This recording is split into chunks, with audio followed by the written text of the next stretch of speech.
So again, thank you for coming to the masterclass. Tonight, we're going to be going over advanced staffing and recruiting techniques.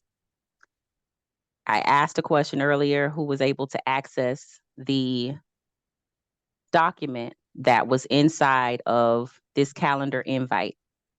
So if I go into my emails, let's see if I can see somebody's.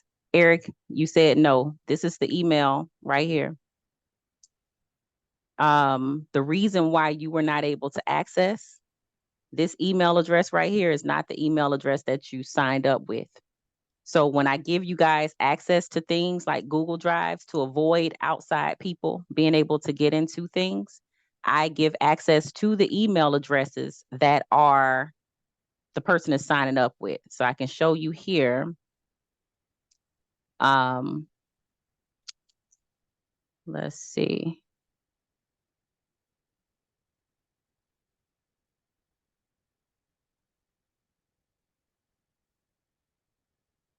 Well, this is for the Drive access. So what I'm going to change this one to right now is anyone with the link that I just dropped will be able to access this one for now until I go in and add your email addresses. As for the Google document, you should be able to access it. Let me look. From the email address you signed up with. And I see Andrema, she's in there. So yeah, you're here. Let's see, make sure.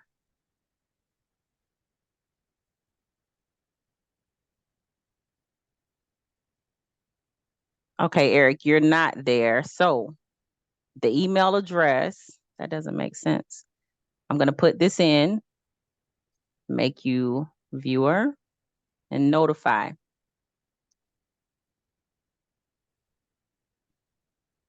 Let me know if you received that email. If not, get with me after the class. So all of you, whether you have access right now or not, you will have access to the workbook. I almost deleted this thing by accident, and my daughter was able to come and retrieve it for me earlier. So there's a lot of time that went into this. So if you guys could actually read over it after this class, that would be much appreciated. But the way that we're going to do this tonight, I was going to do like a PowerPoint style presentation, but I decided, no, we're going to work directly from the workbook since that's what you're going to refer back to anyway. So we'll go through the whole thing. I'm not going to read it to you, but we're going to touch on several different points. And then as we go through, I'm going to walk you through the exact systems that we're talking about so you can see it. Keep in mind, sure, take notes because sometimes I talk fast and I'll go off topic and add in something. So for those things, be able to take notes, but also keep in mind that we are recording. So you will get the recording and be able to go back. So don't stress yourself if you didn't hear something. And then of course we'll have the Q&A period. So thank you. No, you're welcome. Thank you guys for coming because to be honest, this is probably going to be the last class that I have for a long time. But this is probably going to be one of the better classes that I've ever had because this is not some subject matter that I've seen done or that I've done myself before. So just to introduce you, welcome to the masterclass. This workbook is your trusty guide. So what you can do and what I recommend is your workbook is going to look just like this. What I recommend is clicking on File and either making a copy onto your own drive or hitting the download button. And you can download it as a Microsoft Word document to which you can type inside of it. Because if you try to type inside of the one that's inside of this folder, I have it on view only mode so that nothing about it gets messed up or misconstrued. So you have to make your own copy or download it for yourself so that you will be able to write directly inside of it. That's the easiest thing that I could tell you to do is to just go ahead and if you get a chance to print it out, you can do that also, but just open it up and you can type directly in it. Even tonight, if you have access to it and you are working off of multiple screens, you can keep Zoom open on one screen like I have, and keep the workbook open on another screen so that you can type. Now, before we go in, I want to be clear. Everybody is able to see the workbook on their screens right now. Dream, I'm going to exit out of this one. Because see, that's what'll happen is if you try to type on the actual document, my live one, it'll make like these little annotations on the side. All right. So we're going to dive in. This is what I expect from you tonight and with this notebook. I want active engagement. If there's anything that you don't understand, drop it in the chat or ask it during the Q&A, because I want to make sure that you understand everything in here. Then once we get off of this call, after you've taken down your insights and your questions on the masterclass, you want to be able to reflect on what you've been presented with and make plannings and frameworks and map out the strategies that I've given you so that you can apply them in your business. And this guide, this workbook is for you to be able to revisit over and over and over and add to as many times as you need to. So the first thing we're going to start out talking about is the basics of Dripify campaigns. Has anybody heard of Dripify or drip campaigns before? Somebody let me know, because I want to know who I can pick on and call on. No. I've had it, but I've never used it. All right, you're going to use it tonight, Eric. You're going to use it tonight. Thank you. And just to be clear, I understand that some of you are going to be doing mostly a staffing-based business, and then others are doing recruitment. This is going to be applicable to most, but I will tell you that it's most applicable to the recruitment side, because on the staffing side, it's a little bit different, but I will kind of mirror the two and tell you how it kicks in. For the most part, you can use drip campaigns and campaigns in general in the staffing side just to send communications to your teams, to your employees. And then on the drip side, you can use it for client engagement, but you won't have to do it so much for candidate nurturing per se, unless you get a huge job order where you need a whole bunch of people and you need to do Dripify campaigns to find them. And that in that way, it's going to work the same way as a recruitment campaign. So the first thing that I'm going to do, a lot of the stuff inside of this book is clickable. So I'm going to go ahead and open up Dripify on the side. So the first thing that you are going to make note to do is set up your Dripify by going to dripify.io and clicking where it says start the free trial. Dripify is $20 a month. If you can't afford that, no problem. Just hold off on it until you can. But once you're able, at minimum, I recommend you start the free trial. Okay? So you would open up your Dripify. So let's talk about what Dripify campaigns are. Dripify, also known as drip campaigns, they're simply automated email sequences. Or in this case, for Dripify specifically, it's automated LinkedIn sequences. These are sets of messages that automatically get sent or dripped to audience over a specific interval in response to certain triggers, which you'll see. The whole point of a Dripify campaign is for you to be able to be consistently engaged with your target audience and the people that you're trying to build relationships with, your candidates and your clients, without having to sit there and manually send individual messages. This is going to be the number one way that you're going to do systematization. You're going to systematize your business and automate it so that there's a lot of things about it that you can step away from and that you can delegate to add more hours into your day. Just on the sidebar, there's something called the 80-20 rule. That means that you should be, and all of us, just not in business, but in life, focusing 80% of your time on the 20% of things that matter. So if you're sitting in your business and you're doing a whole 360 model for recruitment, for example, which means end to end, You're doing the candidate sourcing. Then you're sitting there being the person having to edit resumes. Then you're sitting there being the person that has to screen all the candidates. You got to submit them all. You got to do everything in this business. How many hours in your day do you think you're going to be spending on the business? You're going to be spending a good 16 hours, 12 hours. Before I hired my delivery consultants, I could sit here at my desk from sometimes 4 o'clock in the morning until 10 o'clock at night. Now, part of that is just my personality. Once I get stuck on something, that's what I will sit there and do. In the meantime, like as I'm working, I'm on TikTok and Facebook, keying also, and it passes the time. But I say that to say this business is something that can take a lot of time out of you and not net you a whole lot of benefit despite the amount of time that you're putting into it, believe it or not, because at any stage within that recruitment pipeline, you can end up losing a lead, losing a client, losing a candidate at some point.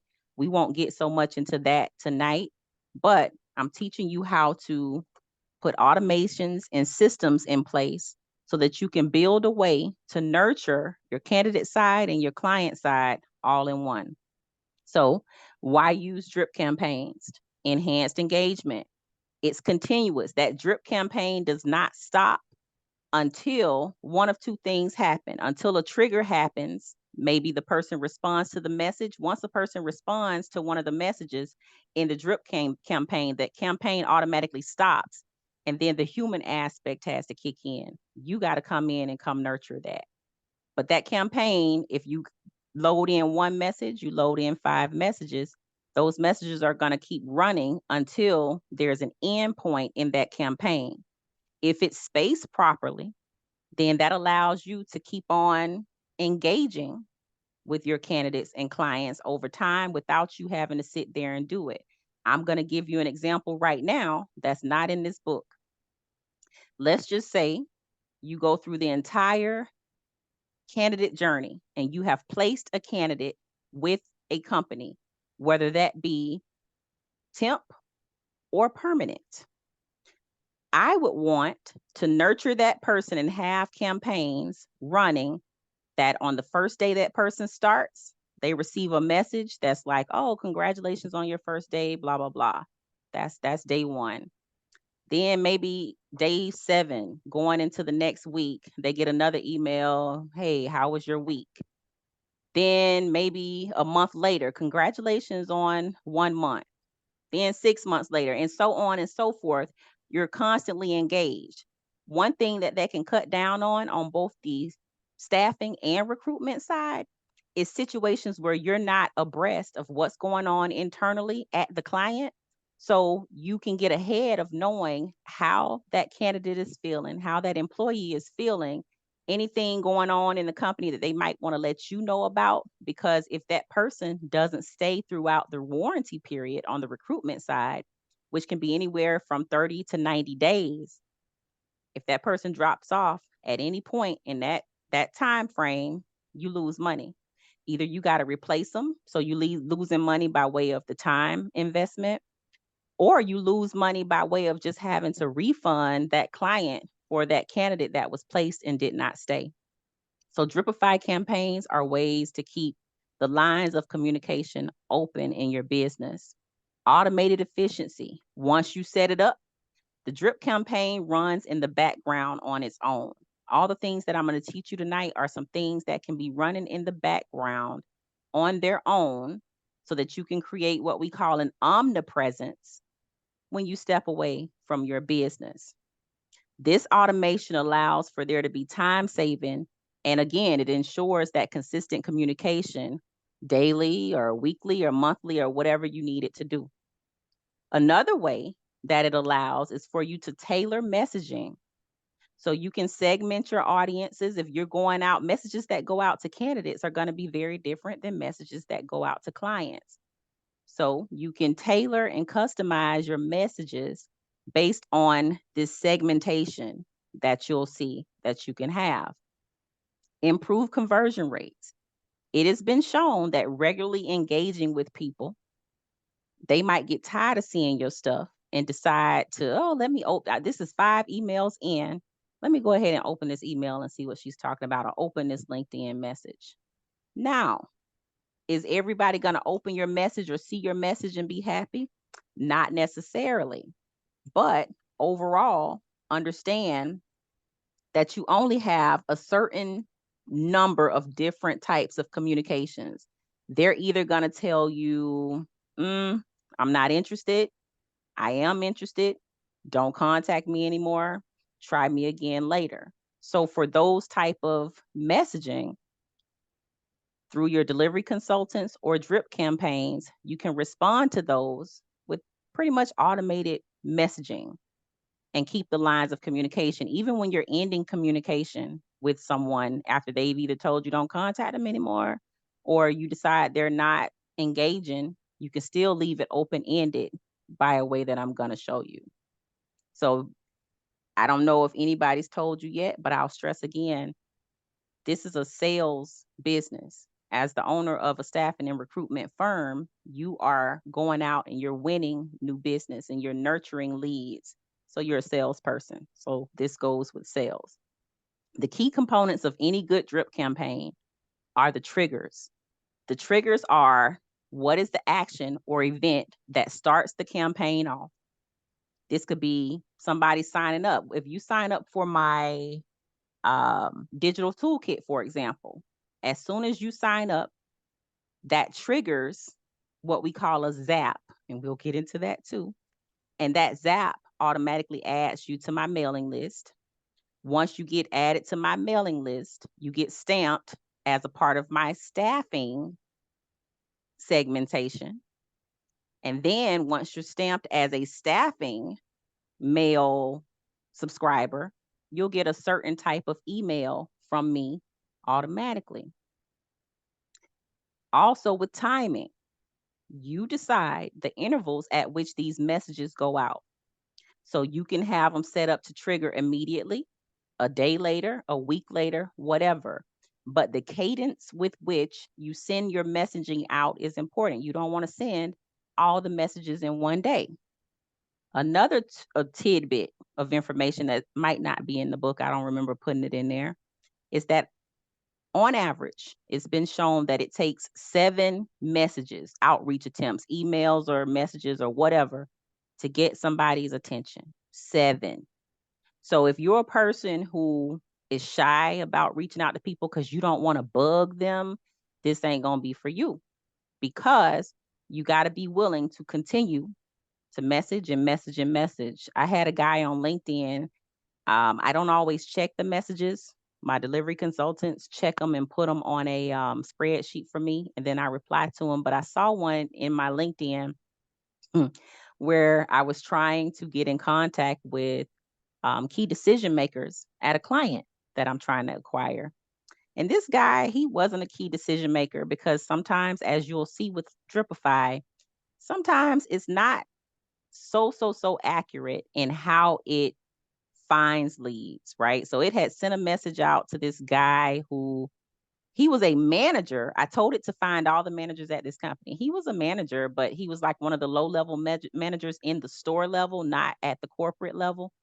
So he replies back, look, I don't know what you're trying to do. Are you trying to sell me insurance?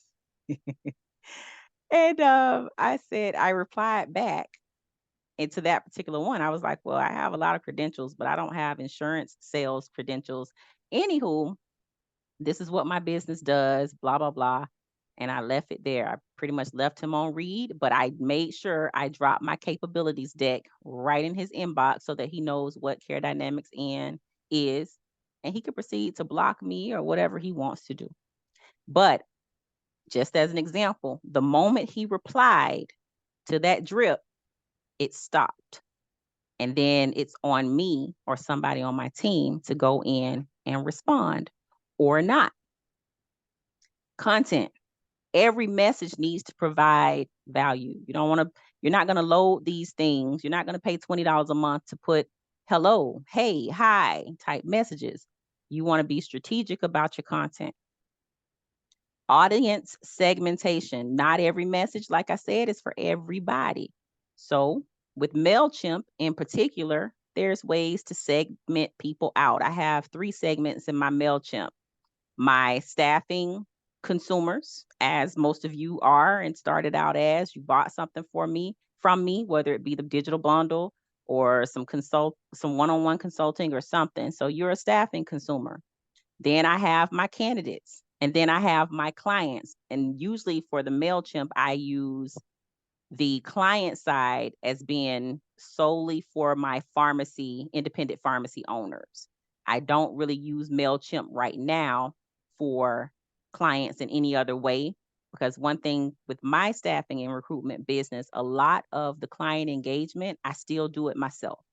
It is something that you can automate and outsource to VAs or consultants.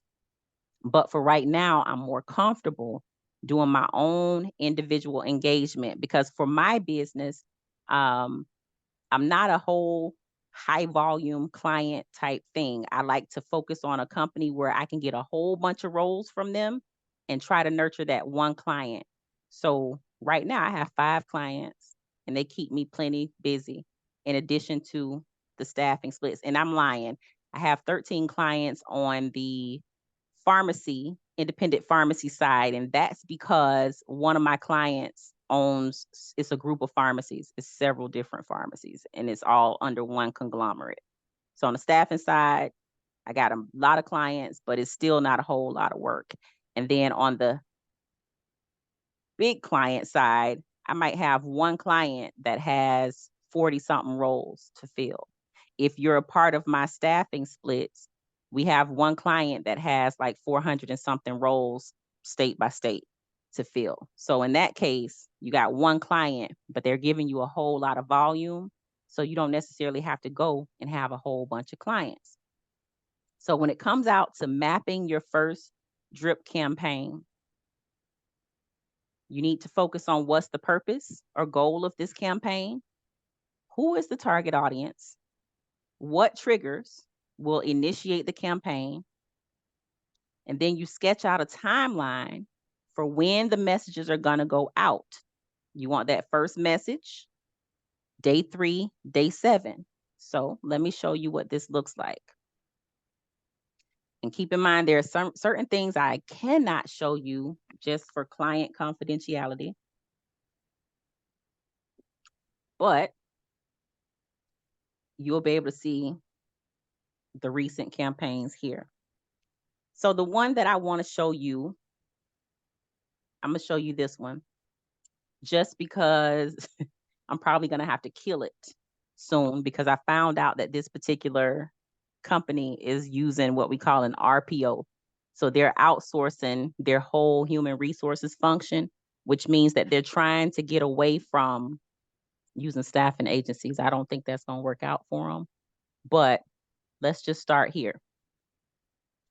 And then we're going to build a campaign. So once you get into your Dripify and you log in, you will be able to create a campaign based off of a person, a company, whatever you want. My recommendation is to build an avatar for who it is you're trying to reach.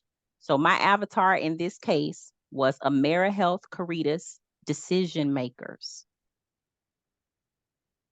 In any client atmosphere that you're going out for, you want to be talking to the decision makers for the most part. It has been my experience that when you talk to people at the lower levels, they try to play gatekeepers and keep you away from the people you need to talk to. On the reverse, they do. And on the reverse, when you go higher up in the food chain, I kid you not, those are the people who are willing to say, hey, I can't help you, but I know who can. I'm willing to pass on any information. And I'll show you that, an example of that in my LinkedIn for real. For this, I think this is that company. All right. So AmeriHealth Caritas, this is who I wanted to talk to. So when you're building your campaigns, Dripify is going to create lead lists based off of how you set it up. As you can see, in this campaign right now is 885 leads that they have found for me on LinkedIn. There's 23 in progress, which means that actively they're going down the sequence, 23. There's 37 completed all steps, meaning that they went through the full sequence. There's 139 waiting, 8 paused, 9 failed. Now, all of these right now are paused just because I have not had a chance to go in and respond to everybody. My delivery consultants are really good about maintaining my email list. So I have too many messages right now, so I don't want it to send nothing to nobody else. But this is just the audience.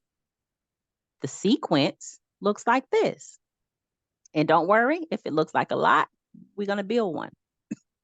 So you see it's 669 people at the top of this. Let me see if I can. Is that big enough for y'all? How does it look to you? Because I can make it bigger and then drag it like that. All right, so your sequence starts out up here. And the first thing that I wanted it to do on LinkedIn was send an invite. So out of that 669, these are all the people that it went through and found that have really is anybody that has supervisor or manager in their name and works for that company. That's what it did. That's not necessarily what we want, and there are ways to streamline this, which I'm gonna do. But for right now, that's what it did. Let's see here. So what's inside of the invite? When you configure the action, you're able to personalize the message. So mine, I made it say, hi, so-and-so first name, leading care dynamics. I bring forth top professionals in pharmacy, managed health, and PBM.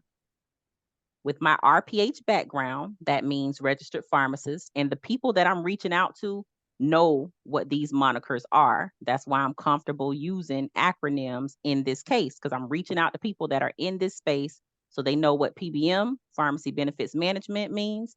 They know that RPH are registered pharmacists. So I said, with my pharmacist background, I ensure they're a perfect fit. Let's connect to explore how they can add value to your team. Now, the guy that told me, hey, are you trying to sell me insurance? I don't know where he got that from, but he's out of this. But that lets me know he's not even in a position. And see, what you will find, the people that refer so snarkily back to you and get slick out the mouth, they're probably frustrated because they don't know what the hell you're talking about anyway. And they probably maybe wish they could help you or wish they can guide you in some direction, but they're frustrated because they realize that you have reached out to them and they are not in the position to do anything. So they reply annoyed, because the other people will say no thank you, or not right now. Or there was a lady from AmeriHealth Caritas, and I happen to know who she is, and she's pretty high up, and she was like, Sean, I can't do anything for you, but I'd be happy to pass your information on to someone who can. Those are the people that you want to talk to. Mm-hmm. So when you setting up that first thing, you can configure it to say whatever you want, but keep in mind the limitations of LinkedIn at this stage. You're just sending the invite. They only give you like 300 characters. So you got to keep it within the confines of that. Now, you notice this thing has 2 arms. So on the left-hand side, after I've sent an invite and 1 day has passed, these are the people that they were sent. If you see, they were added to this thing on October 2nd. It did that automatically. The invite was sent. Mm-hmm. All right. So we're going to go back. I hate how I have to keep resetting that. So after 1 day, and they still look at the parameters, 1 day, still not accepted. They have not said anything to me yet. Dripify will go and like a post on my behalf by that person to kind of nudge them and get their attention. Like any post that's public on their LinkedIn page. Then after another day, and they've still not accepted the request, it will follow them. Because just like with Facebook, you have the option to send somebody a request, or if they have it set up, you can just follow them. So after that one day, it'll follow them. Hopefully they'll see that and say, hey, let me allow her in. Doesn't always happen. So another day, and they still have not accepted, I'm choosing at this point to just end the sequence right here. I'm not even going to send them nothing yet. I'm following them so I can come back in here at any point and decide I want to do something else. Now, remember, I did say that it takes like 7 messages to get somebody's attention, but you don't always want to send all 7 messages via LinkedIn. I'm going to show you that trick in a minute. So for here, on the right-hand side, invite sent, boom, they accepted it. One day from whatever day they accepted the message, it's going to send them another message. Let's look at the configuration.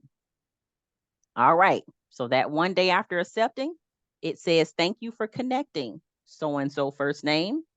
I appreciate it. At Care Dynamics, we pride ourselves on representing individuals who truly understand pharmacy, managed health, and PBM from an insider's perspective. The insider being me. With my RPH background, I can vouch for their expertise. I believe there's potential for a beneficial partnership between us. Would you be able to have a brief chat this week to discuss? Now, I'm going to tell you a problem with my own message. And again, I'm going to note that I don't know where that guy got insurance from, that I sell insurance. But I ended with a closed-ended question where someone can't, it wasn't a call to action. It was just, would you be available, for a brief chat this week to discuss? That's a yes or no question. And we all know in sales, you kind of want to avoid those because there are people that can apply, not right now.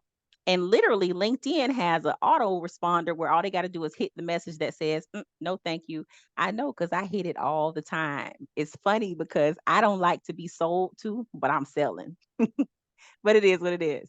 One thing about people on LinkedIn, they're there to network, but they kind of expect to be sold to because that's what's over there. Some people are turning LinkedIn into Facebook, and I have no understanding of it, but hey, for the most part, people at this level aren't doing that. Now, let me see. Sidebar. Another good thing about this technique is even if you don't engage with the person or you don't get anywhere with messaging them, when they accept your request and they're on your friends list, that opens up your connections. Everything on LinkedIn is about a network. You're either a first degree connection to somebody, second or third degree. So just by connecting with somebody who has a whole bunch of second and third degree connections in an organization that you want, that opens up your network to more people so that when people are accepting your request, when they see your request sitting in there, it'll tell them that who the mutuals are. So if you are friending or following or connecting with influential people within an organization, it will make you appear more credible and people will feel more comfortable accepting your request. The same way in your personal life on Facebook. If they don't have no mutual friends, how did you find me and what do you want? LinkedIn functions a lot in the same way. So you got that message. They might not say nothing. I prefer them to not say anything because I can go in a little bit deeper. So after, let's see, 3 days, they don't say nothing. I just end the sequence. That's how I chose to do AmeriHealth Caritas. Now, what we're going to do now is build a whole new one. And I'm going to use AmeriHealth Caritas again to show you all the options within the sequence.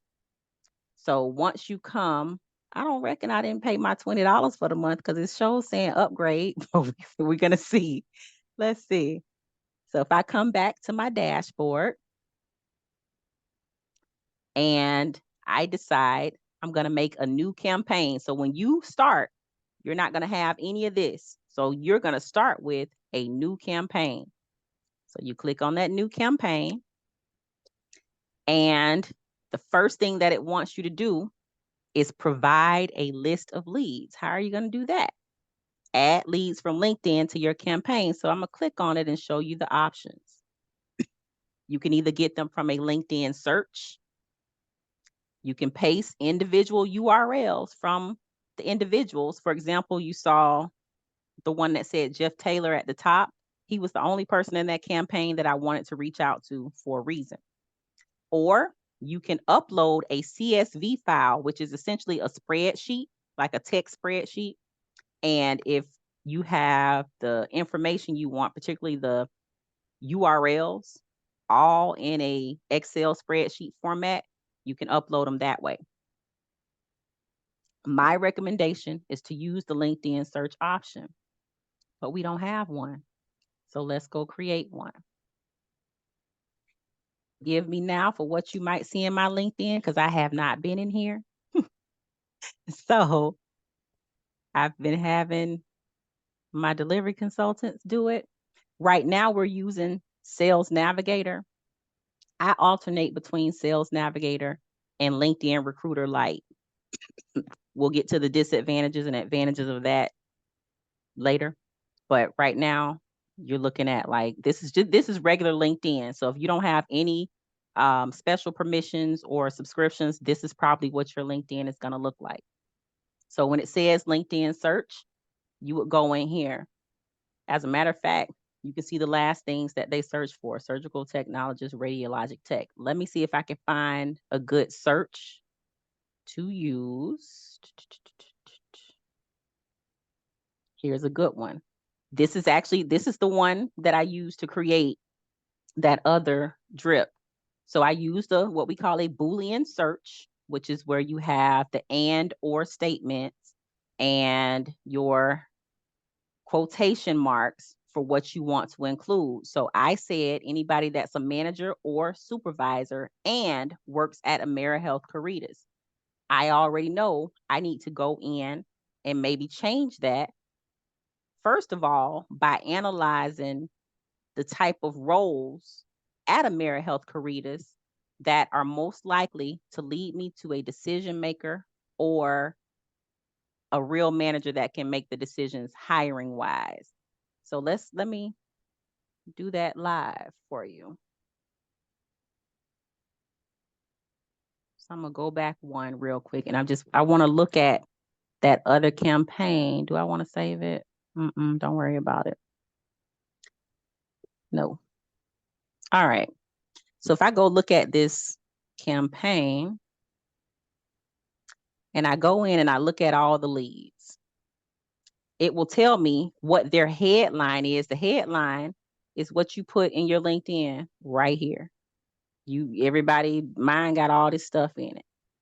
So if somebody's looking for any of these things, I would show up in their feed. So if I look at it, supervisor, director, I would want a director of pharmacy. So I think I'm going to change my keyword to director. I don't want just a regular clinical pharmacist. Don't want the claims manager. Manager talent acquisition might be good, but I'm going to tell you about the internal talent acquisition people. Some of them see you as competition. Some of them see you as an ally. So with these people, they're hit or miss. But if some of them are in a pinch and they need to get people, they might be willing to work with you. But I've been shut down by more HR people than I've been told yes to. I'll be honest with that.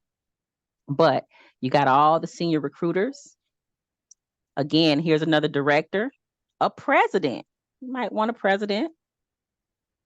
Let's see. All right. So now I've evaluated how to streamline my search. Even though they're a manager, I don't want a project manager. So I know not to use that manager word anymore. I'm going to use director. And I don't really want to use talent acquisition. And these are a bunch of different pages, so you can skip around. I'm going to skip to page 3 and just see if I see anything that might interest me besides manager. Operations leader. Okay, I'm gonna use operations and leader for this one, for this example. And I might actually let this one run for real. So we're gonna go back out to the dashboard and start a new campaign, add leads. And the leads I'm gonna put are director and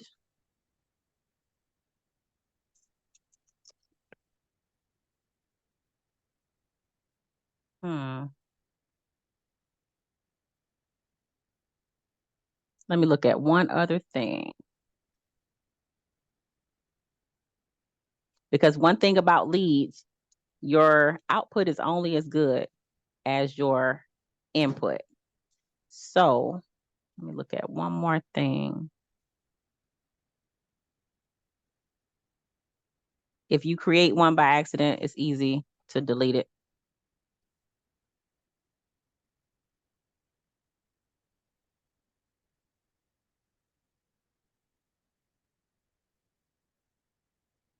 Senior might be another good keyword.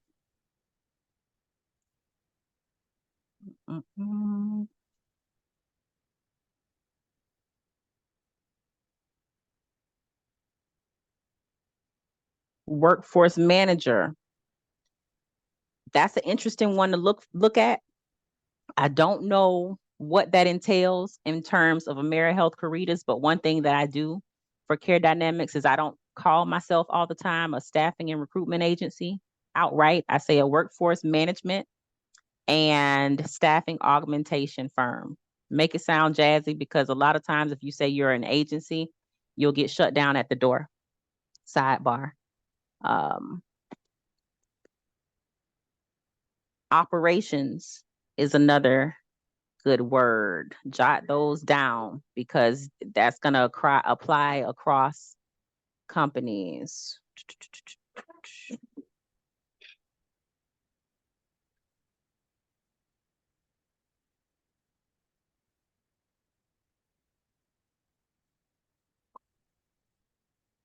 And while I'm looking for these, do I have anybody want to ask me questions right now while we're in the thick of this? Or is anything? Yes, go ahead. Yeah, the Laxo. I have tried twice. Wait, that's not. We're not on that. This is for. No, that's for me and you in our one-on-ones pertaining to your mentorship. This is a masterclass on this topic. You have any questions on this topic?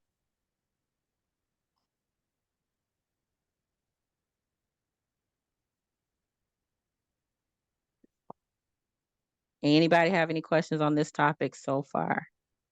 Because I want you to get this. And actually, I'm gonna just make this director, because we can go down this rabbit hole all night. Yeah, director on operation.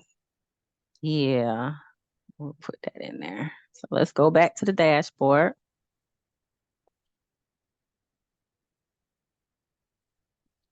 Director and operations, and good call, Ruth, on that. Director and operations. Actually, another point is director or. So you want that statement to be director or operations, either or, and the company, which is AmeriHealth Caritas. Now, for those of you who are doing nurse staffing, LPNs, etc., you would put in your hospitals, you would put in your home health, your hospice facilities, you would put in any facility that is relevant to what it is you do. So I'm going to run my search.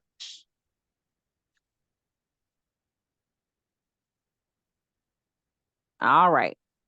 Now, it tries to pull up jobs. We don't want jobs. We want people. Okay. And then we're going to click on see all people, and it changes. You saw how it changed the link. You're going to go right here and click that arrow and copy that link. This is so important, how you get your leads. Everybody saw what just happened, right? Because if you miss that key piece, you're going to be messed up. Everybody saw that, right? I'm copying the URL that captures all these leads from my search, 547 of them. I'm going to take that. You can give it a name. So we're going to name this one operations and directors at AmeriHealth. I'll put operations leaders. Okay, we're going to do the LinkedIn search. So we're going to throw that link right there. Anybody have any questions on that part? Because that's the most important, one of the most important things. And you're going to let it run until it stops cycling there. And when it's done thinking, you'll hit create list. So as you can see there, once I pasted that URL there, remember I told you it netted 547 results. This is how you can tell if you pasted the right thing. LinkedIn profiles found, 547. How many users would you like to add to this list? All of them. So I'm going to click max. Create list.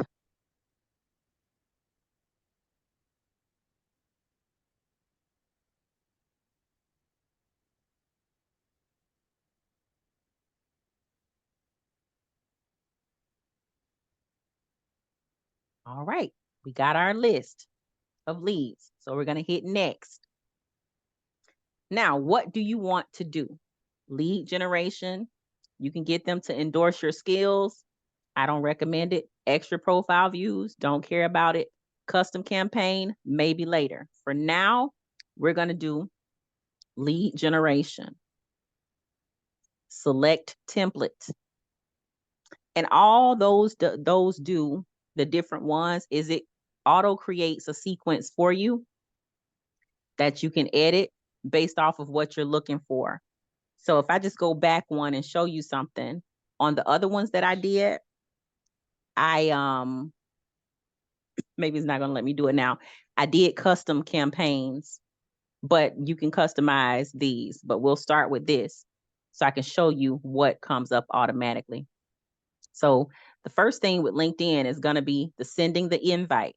So the first thing you want to do here on the send the invite is click on the 3 dots, configure the action. And this is where you put your messaging in. You can personalize it with any of these details. All of this stuff, you can make your messages say whatever you want. Then from there, they have it to 5 days, not accepted, follow them. 5 days, not accepted, view the profile.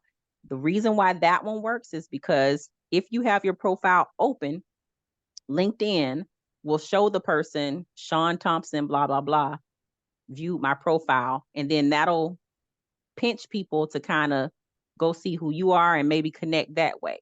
The thing about my profile is I have my profile set to private. So when I'm searching, people don't see that I searched for them. That's my preference. So I take this out. I would remove this one because that's not something that's relevant to what I want to do. But that's up to you. All right. Then this one has it set to after 20 days, they still haven't accepted, go ahead and end the sequence. Or you can configure it to do something else. You can wait until the invite is accepted and it'll sit in there into perpetuity. They say that's what they recommend. To be honest, that's usually what I do, is I select wait until the invite is accepted. Stop processing if the invite is not accepted. And then withdraw request if not accepted within a certain amount of days. You can do that too. When I withdraw my request, I go in and I manually do that. That's for the not accepted side. On the accepted side,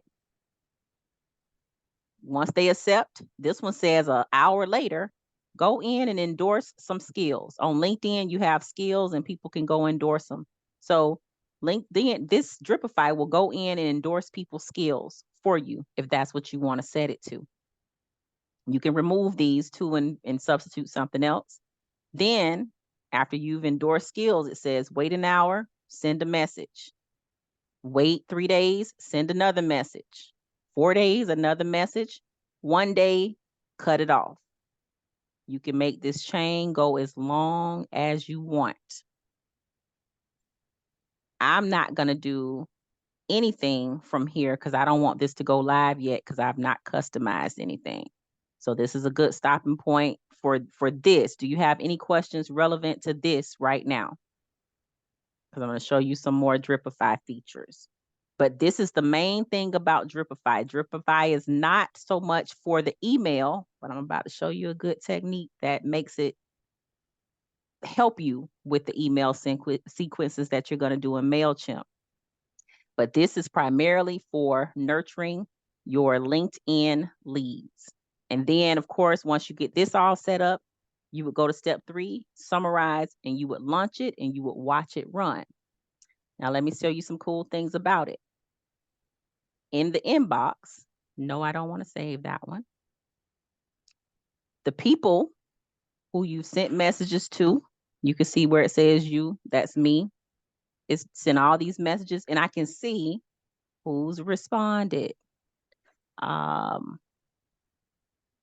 don't know why it says, have I been running these? Maybe I have that far back from February. It goes back.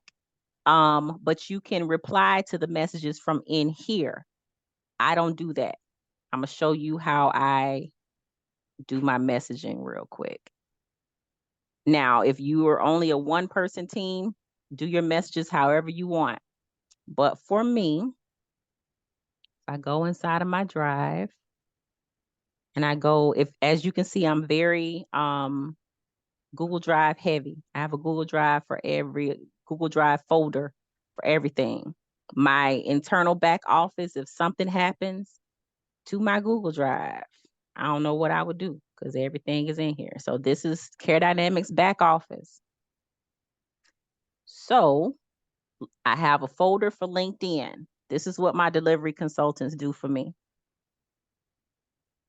Inside of your LinkedIn inbox, you have 2 different types of messages. You have your focused messages, which are from people who are inside of your connection list. And then you have other, which are people who are sending you emails. Most of the time, the other box is for people who are selling to you, people who are looking for you to hire you. So I have them only working my focus box. So what they do, there's 2 of them. There's Key and Rain. They split it up however they want to split it up.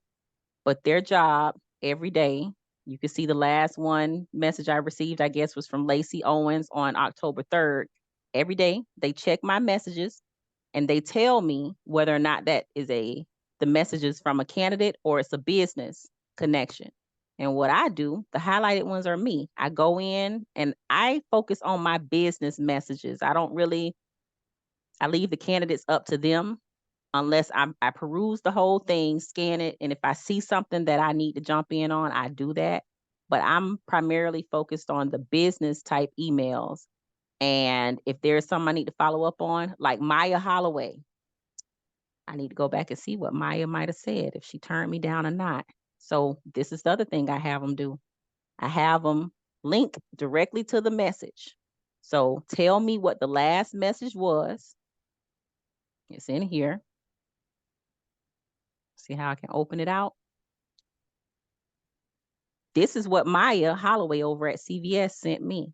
She says she's Maya Holloway. She's a recruiter at CVS. So she was actually looking to recruit me as a pharmacist. But no, I want to send her some pharmacists. So I believe I responded to this one. We finna go in and see. So I have it linked. Well, they have it linked for me so I can go right back into it. So let's see what Maya said. She did not say nothing, but this is a good opportunity to show you what I said back to her. Hello, Maya. Thank you for reaching out. I appreciate the opportunity. Now, this is a customized message that I made for Maya. This isn't a template. She was special, so I wanted to send her some info. I appreciate the opportunity. While I am indeed a pharmacist, my current professional trajectory is heavily geared toward collaborative efforts and assisting organizations in sourcing the right talent. If you have issues writing like this, I'm gonna tell you, use ChatGPT. Tell ChatGPT what you're trying to say and edit it from there. But basically, I was trying to tell her about my company, and I sent her my capabilities deck. You might want to get one of these made. It's a 1-minute video. I'll let you see that. If you trust the link, select it. All right. So this is my 1-minute capabilities deck.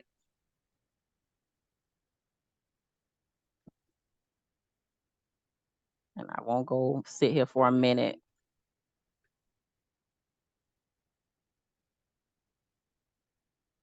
Now, why is this part? Let me click out of that. Why is that part important?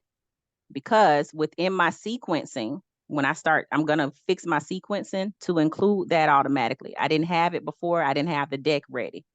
But I'm going to go back into my sequences and set up another sequence where inside of the messages that I send, not the connection request, but inside of that first message, I'm going to create some messaging and then drop my capabilities deck in there for them to look at.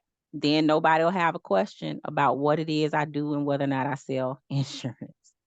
So that was just a tidbit on how you might want to organize yourself, because these messages, once that stuff starts going out, can get out of control. So they do this for me. Let me see what Rain has. Rain is working top to bottom. All right. So I had one from 10-4. So these are all blank. None of them are highlighted. So guess what that means? I got to go back and address them at some point in my life. Don't be like me. Try to respond to your messages within the first maybe 48 to 72 hours. I'm terrible at this, but this is something. Another thing I might want to stress is that when you hire your VAs and your delivery consultants, they can do anything you teach them to do. I can teach them to respond to messages like this. I just haven't yet.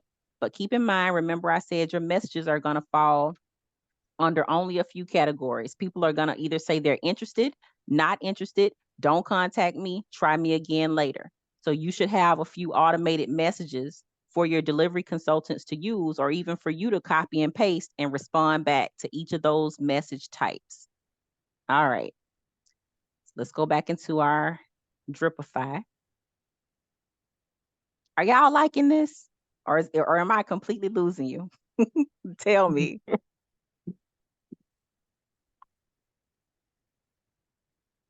Yeah. I'm following. Say it again. I say I'm following. It's quite Okay. interesting. Okay. Because this is just we're at the tip. We're an hour in. I got to get everything done because this is just Dripify. We got like 7 systems to go through, and then you're gonna pick and decide what you're gonna use and how you're gonna utilize it. But for now, I'm gonna move on because I want to get everything covered. Then we can come back. So this is basically the gist of using Dripify.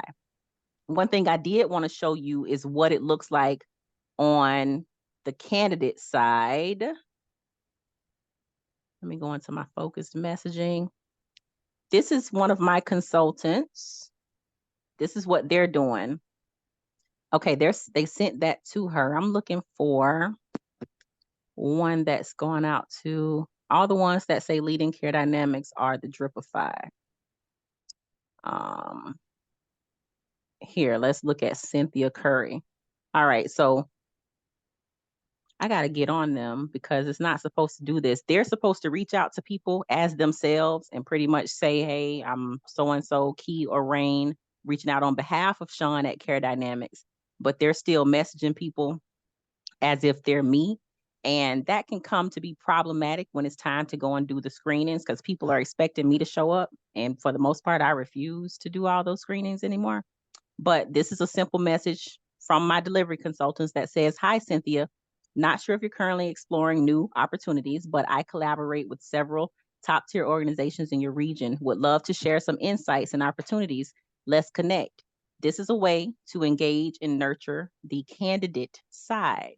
So if you're doing staffing or recruiting, you would use similar messaging and you would reach out to people with the goal being to connect with them, introduce them to your staffing agency, and in turn receive their resume. The name of the game is getting that resume, getting ownership of that resume. As I was telling Adam last night, in this business, your book of business really starts out as your database of candidates. So the more resumes you collect, the good resumes, the more valuable your overall book of business is, because now you have something to go and present to clients. I don't like to go to my clients for the most part empty-handed. If I'm going to reach out to somebody on here directly outside of Dripify, it's because I've gone on Indeed or somewhere and I've seen they're hiring for something. They need a pharmacist. I like to go to them and say, hey, here are 3 pharmacists that I could onboard with you. You want to take a look at their resumes? That type of thing. I like to do that type of thing more so in email. Do y'all follow that? Yeah, that makes sense. All right. So Yes. I'm going to go back to the document, see if it's anything else. But for the most part, you can read over this. But what we just covered was a client acquisition strategy. So let's look at it. Understanding your client. Make sure you understand every unique client. AmeriHealth Caritas. I know that they are a PBM company. They're smaller than CVS, but large enough for me want to do business with them. Me being in the PBM managed health niche, that's what I focus on for my agency. I'm going after CVS, Walgreens, United Health Group, all of the PBMs. And I was focused on getting AmeriHealth Caritas because I see a lot of their positions. They call me all the time wanting to hire me as a pharmacist. So I'm like, okay, I can go staff for them. And one young lady, you got to be grateful for people like this lady who said, let me type it in. Let's see if I can pull it back out. She pretty much told me we're using recruitment process outsourcing, RPOs. Find that message. Maybe she wrote it like this.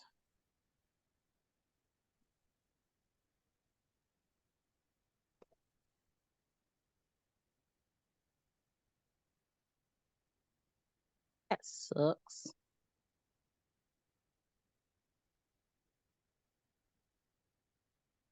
I can't find it, but one lady, I thanked her because she pretty much told me like, hey, AmeriHealth Caritas has started using RPOs. So basically she's like, you're probably not going to have a whole lot of luck over here.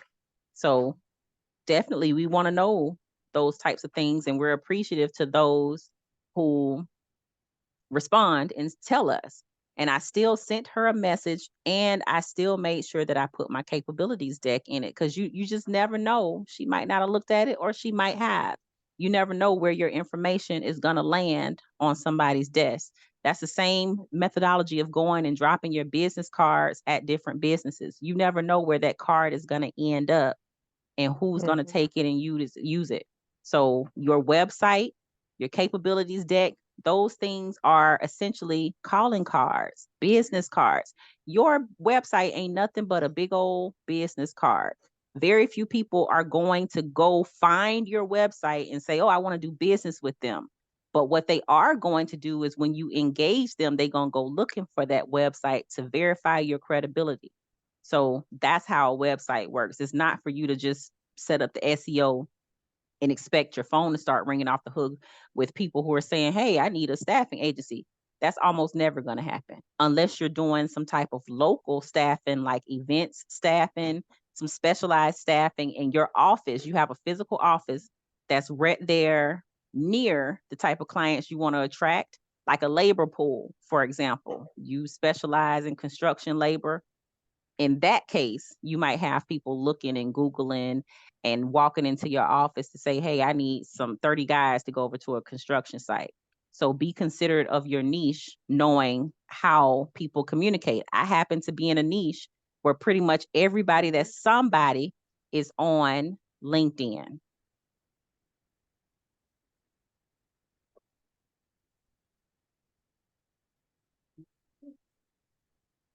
Okay. So your client acquisition strategy. I want to touch on this, creating a client persona point. You're going to create a client persona or avatar and a candidate one. What is a client persona? A persona is a template of who it is you're trying to reach out to and what represents them. So what are their demographics? What industry do they belong to? What's their company size? What is their role in the company? The avatar that we just did was operations and directors at AmeriHealth Caritas. That's a demographics of my avatar. What are their pain points? What are their challenges? What do they face in the staffing and recruitment market? Well, I know that they have an issue not finding pharmacists. They have an issue finding pharmacists that have PBM and managed health background. And I know where to go find those pharmacists. So as you notice in my messaging, I led with, I'm a pharmacist with this experience. So basically I know where to find other pharmacists for this experience that you might be looking for. Goals and aspirations. What are they aiming to achieve long or short term? Most of them are looking to augment, make bigger their teams. They're looking for exceptional individuals to be added to their team, to their organization. What are their preferences? This is important. If they have a preference to be contacted on LinkedIn, that's where you're going to go. Other people, you're going to be contacting them by email. Some people, it's cool to dial them up and cold call them and get them on the phone. You're going to use a variety of these methods throughout your business. What are their past experiences? With clients, this is one thing that I like to do. Clients in my niche space, they really only work for maybe 5 different organizations. If they've worked at CVS Health, they've probably maybe worked or been familiar with AmeriHealth, Optum. I know all the PBMs. So not only are you looking at where they currently have business, but where they used to have business. Why? Because sometimes you can segue into a conversation with them based off of, hey, I used to work with your competitor, or I send my candidates into your competitor and I thought you could use some similar candidates. They love stuff like that. These big companies like to be able to steal client candidates from each other. If you have a benefit relationship manager that came from CVS, you could pretty much walk that person into any other of these health organizations.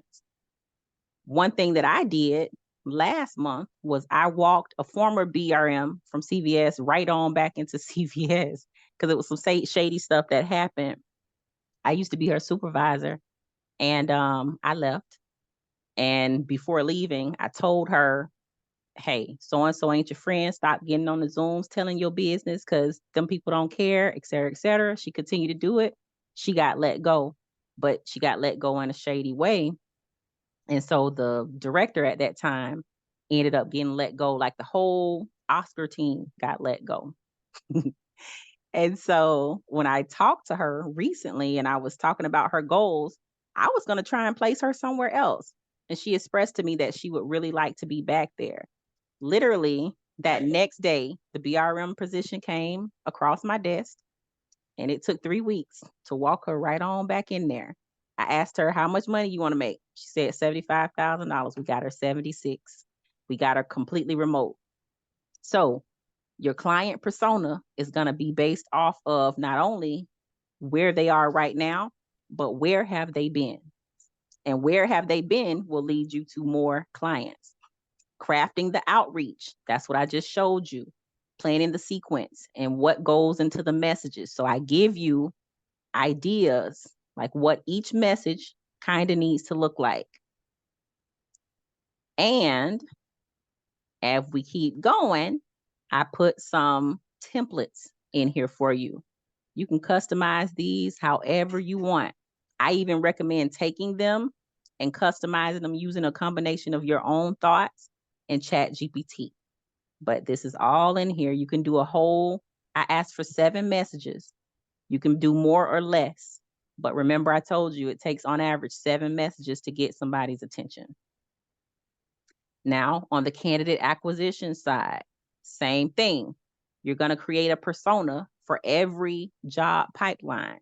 So you're going to have a registered nurse persona. You're going to have an LPN persona. If you're in construction, you're going to have a construction engineer persona. Me, I have pharmacist personas. What's their background? What are their strengths? What are their specializations? Are they board certified? What type of certifications and licensures do they have? What's their job search behaviors? Like, where are they? Are they on LinkedIn? Are they looking on Glassdoor? Are they looking on Indeed? So you're going to craft these personas, and it's going to help you with your Boolean searches. It's going to help you when you receive resumes that fall outside of that avatar. It's not that they're useless. They just can't be used for the role that you have in front of you.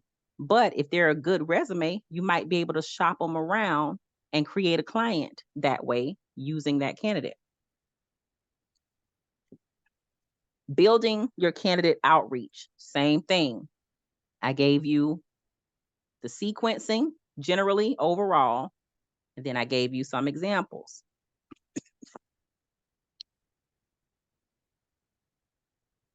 Now, the Dripify sequence creation. These are just some tidbits. Don't bombard the person. You want to space your messages out. I say it 3 to 4 days apart, but depending on which message, it can be a few hours, it can be a day, but figure out how to time your responses. Use the personalization tags. That's what they're there for. If people see a message and it looks like it's a message that went out to everybody, they're more likely to ignore it. Now, granted, a lot of it is going to look the same. It's going to look like a template, but people are more likely to respond to messages when you use their first name. So if you don't use any other of those tags, use their first name. Like, you want to let them know that this is specific to them in some way, but make sure you use it properly, because I've seen people send out messages and it literally says first name in the brackets. So that means that they were supposed to go in and set that up to automatically fill in the first name, and they didn't set something up right. So now you got a message going out that says, hey, first name, last name, how are you? And it's like, no, it's supposed to divert to that person's real first and last name. With your triggered actions, if the recipient responds positively, the sequence is going to stop and you're going to engage manually. The moment that human factor on their side kicks in, it's got to kick in for you too. You don't want to have somebody trying to interact with you and it keeps sending them automated messages. They're gonna detach. So you got to have somebody watching that inbox so that the moment they respond, you're on top of it too. Now, I'm guilty of not doing that, but I'm gonna get better. Test and optimize. Review your sequences. Just like I reviewed mine and turned them off, there are some changes that I want to make. I want to include my capabilities deck. I want to change managers to directors. I want to change these things. And I know that by monitoring the responses that I'm getting, some of them people I didn't want to talk to in the first place, and they getting mad at me because I reached out. But it's like, I'm sorry. Now you don't want to go and tell them, man, that was an automated message. I ain't want to talk to you anyway. But some of them are going to get so slick out the mouth that you're going to want to do that. And if you want to see, I have my ways of doing that. For that guy, I'll see, he got me pressed because I keep talking about him. The guy that said insurance, I'm going to find him. And I want to show you what I said to him, because you want to turn a negative into a positive. He going to do one or two things: get so mad and not engage, get mad and cuss me out, or get mad and show somebody, which is what I want him to do. I want him to go to HR or go to a manager and say, look what this heifer sent me. Don't work with her. Because usually if that happens, the opposite result will happen. When people speak of you from a low place, it causes people in higher places to take note of you. So I like all press, good, bad, or indifferent. So let me find this insurance engagement. Mr. Jonathan. All right, so let's see this in live action. He is a manager at CVS Health. What does that mean? It doesn't even mean that he's a pharmacist. He's not a pharmacist because it only says MBA. So guess where Mr. Jonathan works? He works at the front of the store. He might be checking out your Snickers bar and your Pampers at the front of the store, and he's over the store. But he is a manager, so my Dripify captured him. So after he accepted my request, here I am sending those messages that I showed you. This man, and I don't know why my nice Caucasian folks like to add an A to Sean, but he goes, Shauna, I'm not sure what you're trying to achieve here. Are you trying to enroll me in benefits? I have no interest in doing that. Okay, Jonathan, here you go. I said enroll you in benefits. I have a whole lot of credentials, but not insurance benefits enrollment credentials, I'm afraid. I'm not even sure that you would be in the position to make the decisions I seek. That happens sometimes with my employees doing a lot of the engagement on here. Nonetheless, this is what my company does. And I sent my regular message, and I have my capability statement in there. Warm regards, goodbye. Jonathan ain't say shit else to me, honey. So you got to know how to reply to some people. And sometimes take the high road and don't say nothing. Just unfriend them, block them. I didn't go back to see if he had blocked me yet. Let me click on him and see. He's still in there. So now Jonathan might be intrigued, because when Jonathan maybe gets fired or wants to leave CVS, because that's what most people want to do, honestly, he's going to come probably looking for Care Dynamics to find him a job. So even in that negative, there may be some positive to come out of it. So keep that in mind. Whatever your personality is, especially if it's a fiery personality, you're in sales. Use it to your advantage. I'm not a shy person. Now, keep in mind, LinkedIn is about forming genuine connections. So these automations are one thing, but it does not substitute for taking that extra step and making a meaningful connection. Nurturing strategies. These are just some strategies that you can go through on your own to assess how you're interacting with your people. Then, this is an important one that I talked about with you earlier in this conversation, was post-acquisition engagement. Once that person is onboarded with your company, how do you continue to nurture their progress?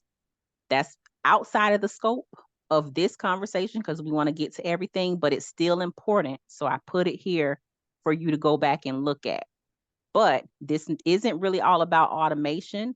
It's about gauging how happy on the candidate side they are with the placement that you've made for them. How happy are they with, or not, with the journey that you took them through to get to the job? How are they doing at the job? And this can be done with a casual email or text message. Hey, how are you doing? You can automate this also by setting it up in maybe MailChimp and having it send messages out day 1, day 7, day 30, day 6, on their birthday or whatever, to keep them engaged. I like to do this too for candidates that decide to go elsewhere, because just because somebody didn't want your job or want a job from you this month, they might fall out with their employer next month or next year, and you want to stay on their radar because things change. They may not be interested in your role right now, but something might come up. And people, if they like your organization, you establish credibility, they'll check back in with you.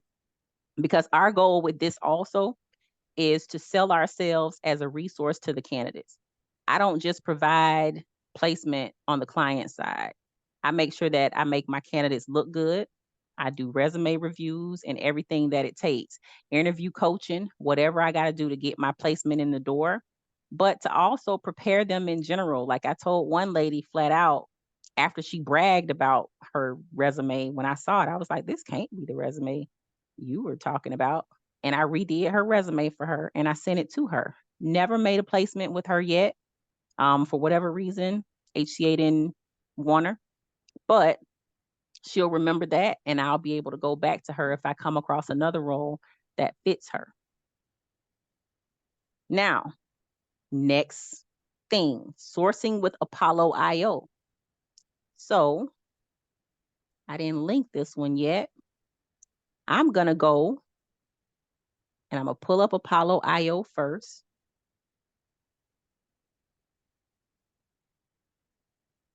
I think I butchered that. It's okay. Now, what Apollo does is kind of similar to what Dripify has the capability of doing. However, Apollo is going to find email addresses for you. I already have my Apollo set up, but I wanted to pull this up so I can link it for you to sign up as well. So let's copy this link.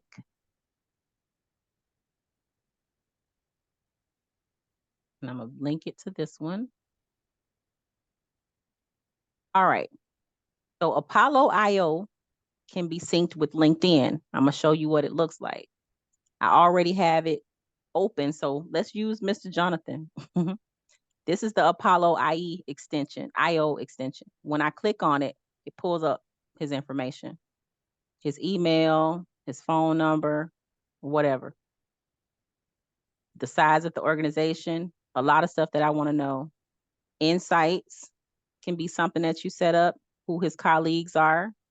Karen Lynch, I'm trying to get to her. She's the CEO of CVS, and she was labeled most powerful woman in business for 3 times in a row. So that's who I need to connect with on here. But anyway, this is important because when you move over to email nurturing, you got to find their information. Another sidebar, you always want to go after a business email address due to something called GDPR. Let me teach you that really quickly. GDPR, so this long piece of legislation or regulation that you can look at on your own time. But basically what this says is you do not have the right to spam people. And if you don't have a business concern with somebody as a business, reaching out to them is prohibited. However, it is inferred that if you are a business reaching out to a business email address, that alone creates a B2B, business to business connection, thereby facilitating a reason for you to contact that person. So you get around GDPR. So I want you, in anything you do, any business, to collect business email addresses. If you're going to use sequencing or you're going to sell to somebody or you're going to reach out to somebody unsolicited without their permission, use that business email address. You're not allowed to just contact regular emails. Even on my email list, MailChimp, when I add you guys to my email list, there's a box that I have to check that says this person gave me permission to contact them. So I'm going to tell you where you can get around this also with the personal emails. If you reached out to me, you bought something from me, you have given me permission to communicate with you so I can add you to my list. If you have posted your email address in a public forum, when people be on Facebook asking you in these groups, hey, post your email address, part of that is to get your consent to email you and flood your, not necessarily flood your inbox. Some of it is legit because we're legit, but they have to some way be able to prove that you opted in. Because if not, if you're a petty person, you can go and get them fined or sue them and all this stuff. And you do have people in this world who got that kind of time to do stuff like that. So just to cover yourself, focus on getting the business email address. And that is what Apollo IO does. Let me show you one more thing in Dripify. Dripify does it too. I have not tried their function, but I saw it. So if we go and click on this campaign again, click on the leads. You see how it says here, find email, find email, find email. And some of them, it already gives it to you. So in the little copy box is there. So guess what you can do? You can export this whole list to an Excel spreadsheet, load it into MailChimp, and start a whole email sequence. So keep that in mind. There are 100 ways to skin a cat. So you may want to use a combination of LinkedIn messaging and email messaging. For those of you who have access to the infamous Google Drive, I'm gonna show you what you have. Here, it will be inside of B, which is Operate, and it's also inside of Advanced Recruitment Tools. Let's make sure I'm not telling a story. It is. All right. So inside of here, you have 10-week sales contact, which is a whole bunch of different scripts and sequencing in here. So I did them in individual folders. Week 1. So in here, this is an example of an email. Any of these emails, you can turn into LinkedIn messages. Okay. And I think everybody in here has access to this drive.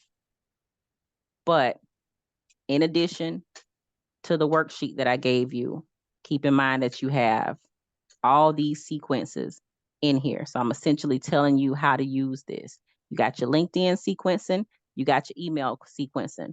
What I'm going to do, just in case anybody in this class does not have access to this, I'll make copies of these and I'm going to put them inside the folder because it goes along with what we're doing tonight. All right. I'm going to pause for a minute. Any questions?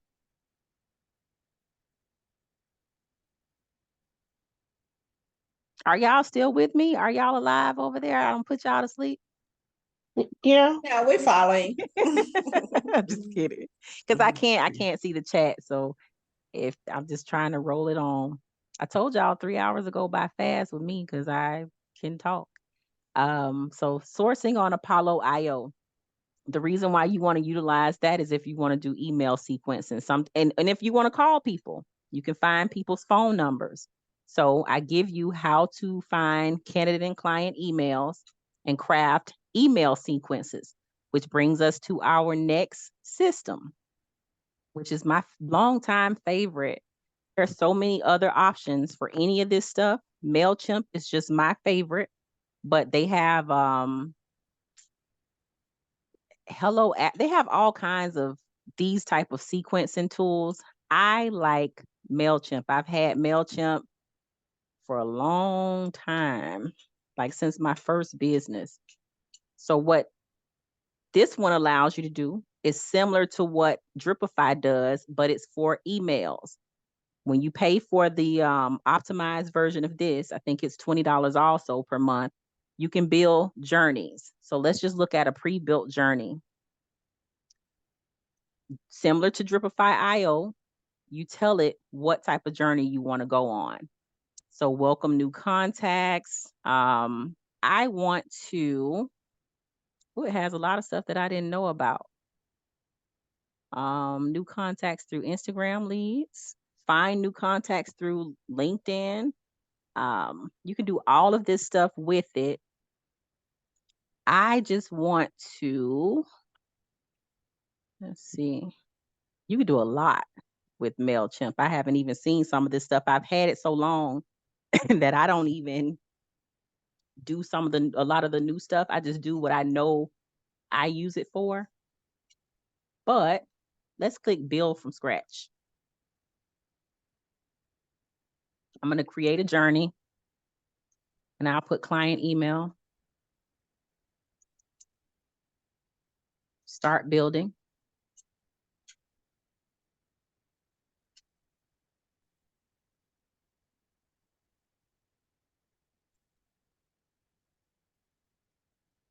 Choose a starting point. Now, what does this, on the outside, what does this just look like compared to Dripify? Dripify is essentially this same thing turned vertically. You're starting from here, and you're either going to branch out this way or this way. That's a journey. Dripify, their starting point looks one way. MailChimp, your starting point is here. And basically, you go through it and you tell it what you want to happen. So I would start with, in this sequence, adding a tag, because they're not necessarily, if you're trying to get new clients, they're not signing up for an email. You haven't sent them an email yet. None of this stuff has happened. So I would start with the added tag. Now, I created my tags, like I told you, for different things. So I have business credit tag for the people that signed up for a business credit course that I was doing like a year ago. Candidates, Care Dynamics Internal. If I want to send out an email sequence to my entire team, I can do that. Client, my independent pharmacy people, my people that bought my shipper list in my logistics business, my shipper acquisition students. That's for something else. But I'm going to select client as my starting point. And again, what does this look like? It looks like Dripify. So you go in,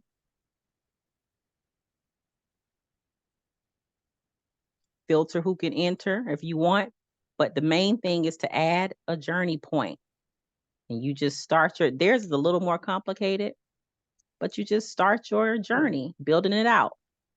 The actions are, you can send an email, you can send text messaging. So one thing that you might want to do is have some type of contact form, especially with your candidates. I've seen this a lot in staffing. When you get their cell phone numbers, you can reach out to them that way to tell them about new job opportunities. So SMS, surveys, grouping, et cetera, et cetera. But the main thing that you're probably going to focus on is sending an email. Then you would load in all the information for the email, the to and from, subject. You can schedule it, track who's opening it. So you would select a template. And you guys have seen this because this is how I send y'all those broadcasts. The one I select is this one every time. And I go in and I edit it. This is what you guys get from me. We're going to save it and return to the journey once we're done with it.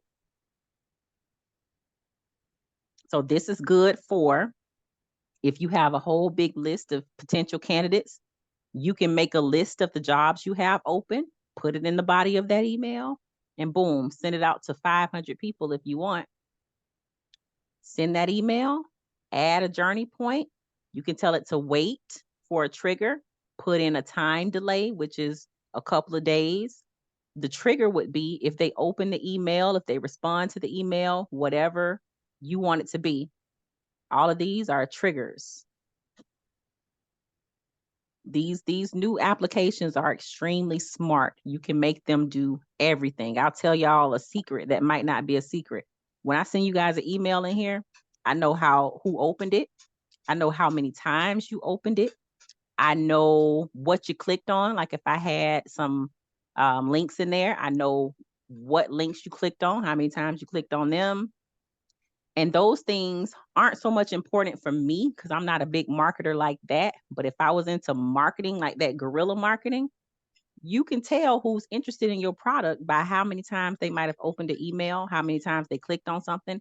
They might be having trouble with financing. So you sent them something that costs $500 and you see them keep opening it because they want to buy it, but it's costing too much. So you might send them a coupon in a few days or a week if you really want to sell something for a half off. Or if you're collecting their birthday, you know it's their birthday, you know, to send them, you know, something. So this is what sites like MailChimp and Constant Contact, that's what they're for. This stuff applies across any business that you have. I know Samuel, he's not here tonight, but he's getting the playback. He's in real estate also.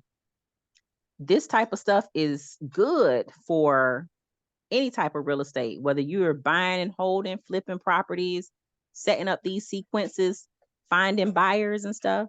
This is good for that. Any business where you're required to do some level of marketing, the same stuff I'm teaching you tonight can be applied across businesses. All right. So that's MailChimp. You have all the instructions for that. Now, I'm going to show you my favorite thing, Loom. I don't think you guys have gotten any Loom messages from me yet. So Loom is loom.com. I don't remember how much Loom costs. It's not that expensive either. And I think they may have a free version, but you only get maybe 5 videos. I needed more. This is how I train my consultants. And this is also a way to engage in the sequence, because you can bury these Loom message links in there. And instead of sending a person a capabilities deck, you can send them a video message of yourself introducing yourself. So instead of me typing out, "Hi, I'm Sean from Care Dynamics," whatever, I can create a video in here, or I can screen share something and send a video out. I use this primarily to create my YouTube videos, and I use it to train my consultants. For example, let's see, what's the last thing that I created for them? Oh, okay. When we implemented Loxo, which is our CRM system, my girls are in the Philippines. They're 12 hours ahead of me. I don't necessarily want them being on trainings with me in the middle of the night. I mean, we have to work our schedules, but for the most part, if I want to train them on something, I can create a video. Florida on a Sunday, and I thought I would take some time. And here I'm essentially teaching them the whole Loxo platform. Now I'm gonna tell you what's cool about this, about Loom. All you do is start filming your video, screen share or film yourself, whatever you film. It listens to what you're saying. It creates the summary. It creates the title. It creates the chapters. I didn't do none of that. You can edit them if something is wrong, but all it does is it watches what you do and it creates everything you need. And then boom, all you got to do is send a link out and it tells you who watched your video.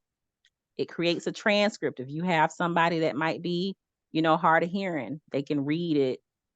Some of that stuff comes out wrong, but you can edit it. It shows you who viewed it. I only have 2 consultants, so I can see both of them watched it because both of them commented. I can see how many times they watched it. I can create tasks around it. What I did here was I made it link to Loxo because this training is about Loxo. So click here to go to my Loxo, which we're going to get into. So I'm going to leave that open. So engagement. You can do a lot of your engagement on Loom.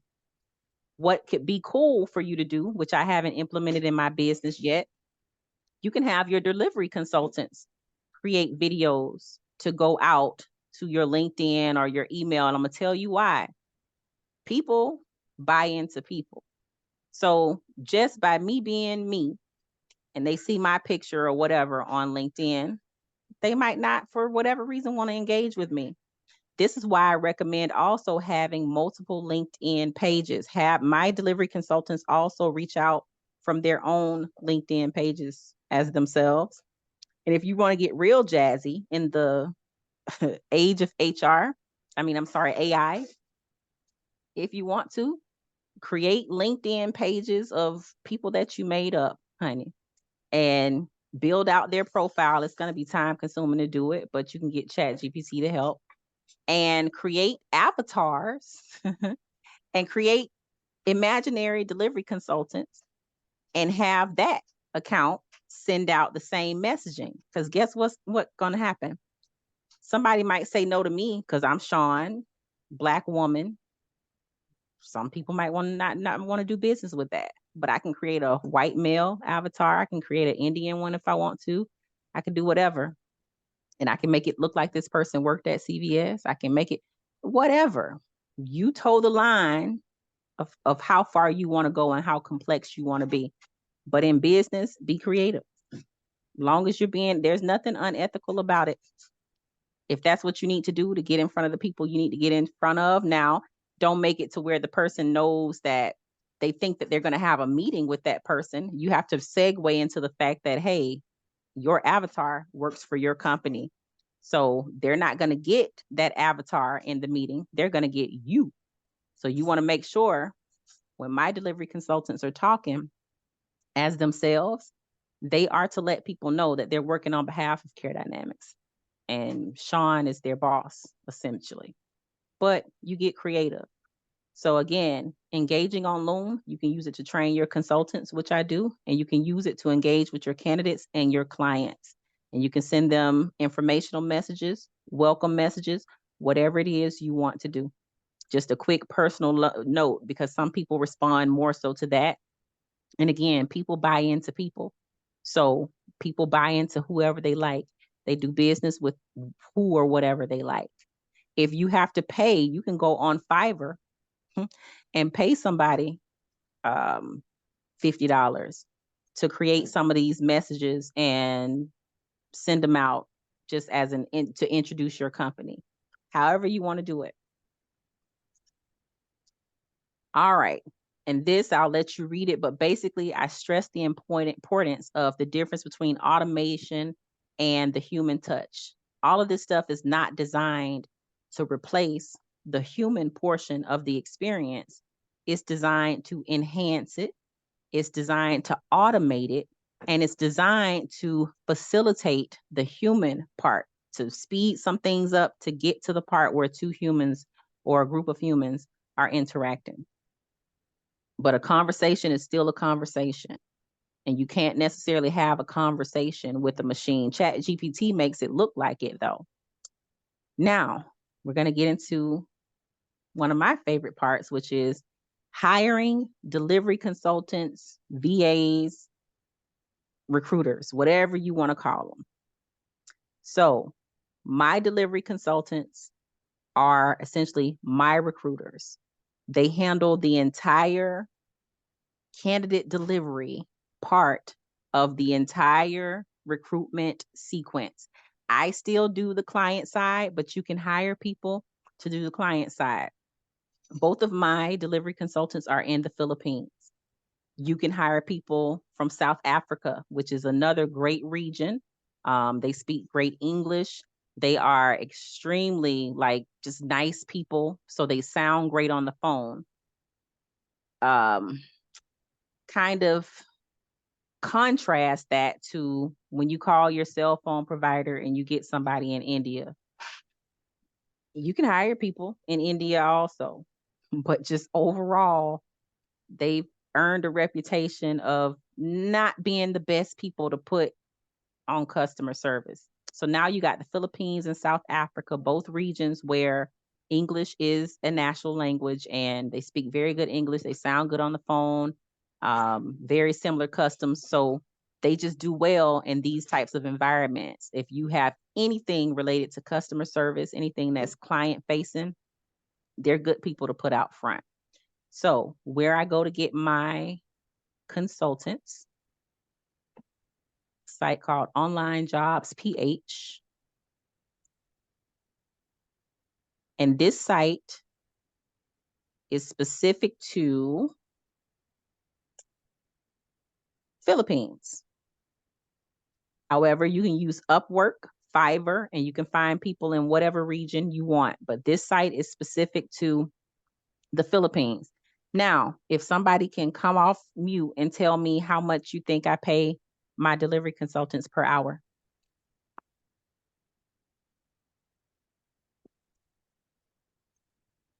Y'all done fell asleep on me. Dang. I thought you said 800 per month. $4. How much? I thought you said 800 per month. Yeah, you could do that. Any others? 3.5. $4 an hour. Who said $4 an hour? Adam. I pay them $3.50 an hour for Ooh. these. Now, that varies. I'm going to show you. It just depends on what level of expertise you want them to have. But this is what I found. $3 to $5 an hour is the sweet spot because they're able to be trained to do almost whatever it is you want them to do. And if they do something wrong, most likely it's you. You didn't instruct them properly because they will literally do whatever it is. If they have the right SOPs and work instructions in place, they will do what you ask them to do to the T. So what I found is that if something comes out wrong, it's because I told them something wrong. So when that being said, you can go in here. Let's see, let's type in recruiter. We're inside of my account. Let's see, let's look at this person that came up. I have her pinned, so that means that I have looked at her before, but let's just look at it. All right. Now, when you first come into this and you have not decided to hire anybody, all of their contact details are going to be blurred out because they don't want you to contact them outside of the platform, obviously, because they're not going to make any money. This site is $69. One time, I've had to pay the $69 3 times because I didn't hire people when I thought I was. But this is how you utilize this and avoid the $69. You don't pay $69 per month. You come in here and you shop for people. And at the time that you decide you want to hire somebody, you decide who you want to hire, then you pay the $69 to get the access to them and hire them. Simple. So this lady, she's a recruiter. She's looking for full-time work, $10 an hour, $1,700 a month. That could work for you. But for me, I want to see, well, what is it that she does that commands $17 a month? So I could interview her. I can look at the top skills. These are other employers that have hired her and rate her. Sometimes they will leave reviews. So you can come and see what she has experience with. Now, red flag for me, you want $10 an hour, but you only got 3 stars in LinkedIn marketing. And that's the bulk of what you're going to be doing. You actually don't have 5 stars in anything related to recruiting.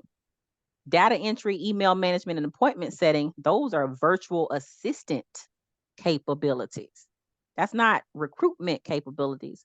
So I would say she's not worth $10 an hour. It might be a sweet person, but not for what I'm looking for. So let's go and look. This guy wants to work part-time. He wants $20 an hour, but he looks interesting. He's got some recruiter capabilities here. So he could work. I contacted him before because back in March, I was hiring people and didn't do what I was supposed to do. But this guy, he has recruiting, sourcing, LinkedIn recruiter, screening, interviewing, shortlisting. This is what you would look for. Now, granted, anybody can write that themselves. He could tell us anything. But the fact that he has it there tells me that he knows something about recruiting because these are very specific descriptions. But again, these stars are what other employers have rated them. So he's got 5 stars in human resources. He speaks good English. But look at this. Phone support is only a 3. That happens. Initially, when I hired my delivery consultants, I let them get on the phones that first week. And then something happened where a lady was like, "You are not the lady from LinkedIn.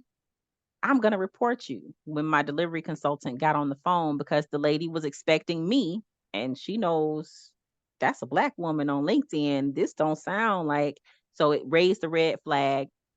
So I said, okay, let me go ahead and take over the sourcing. I'm sorry, let me take over the screening for now. I have since handed that back to them and I'll give you have the SOPs in the training folder that I wrote a whole document on how they can conduct screenings. So all of the stuff that I'm showing you, there's documentation for that I'll show you. But it's little things that you learn to look out for. Like you want to make sure they're good at speaking English. In the Philippines, English is a national language aside of whatever else they speak, Tagalog or whatever. English is a first language for them. So they're pretty good at it, with the exception of like certain greetings and things sounds different. But I talk to my consultants regularly and we have great conversations. So he could work. It's all about what your budget is. So when you get ready to hire somebody, you can come and you can look at these people all day. You can interview them all. So let's go inside of my messages and I'll show you the But you actually, cannot claim there for taxes. can you claim them for taxes? I would say no. Yeah. Because you're not, no, they're, you know what, they would fall under 1099 contractors.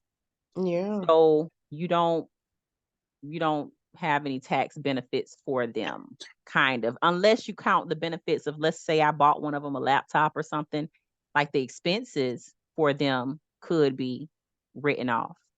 But they're 1099 workers essentially, and not even 1099 because the 1099 isn't going to be sent to them because they don't file it over there. So they're contractors really. And I had a guy,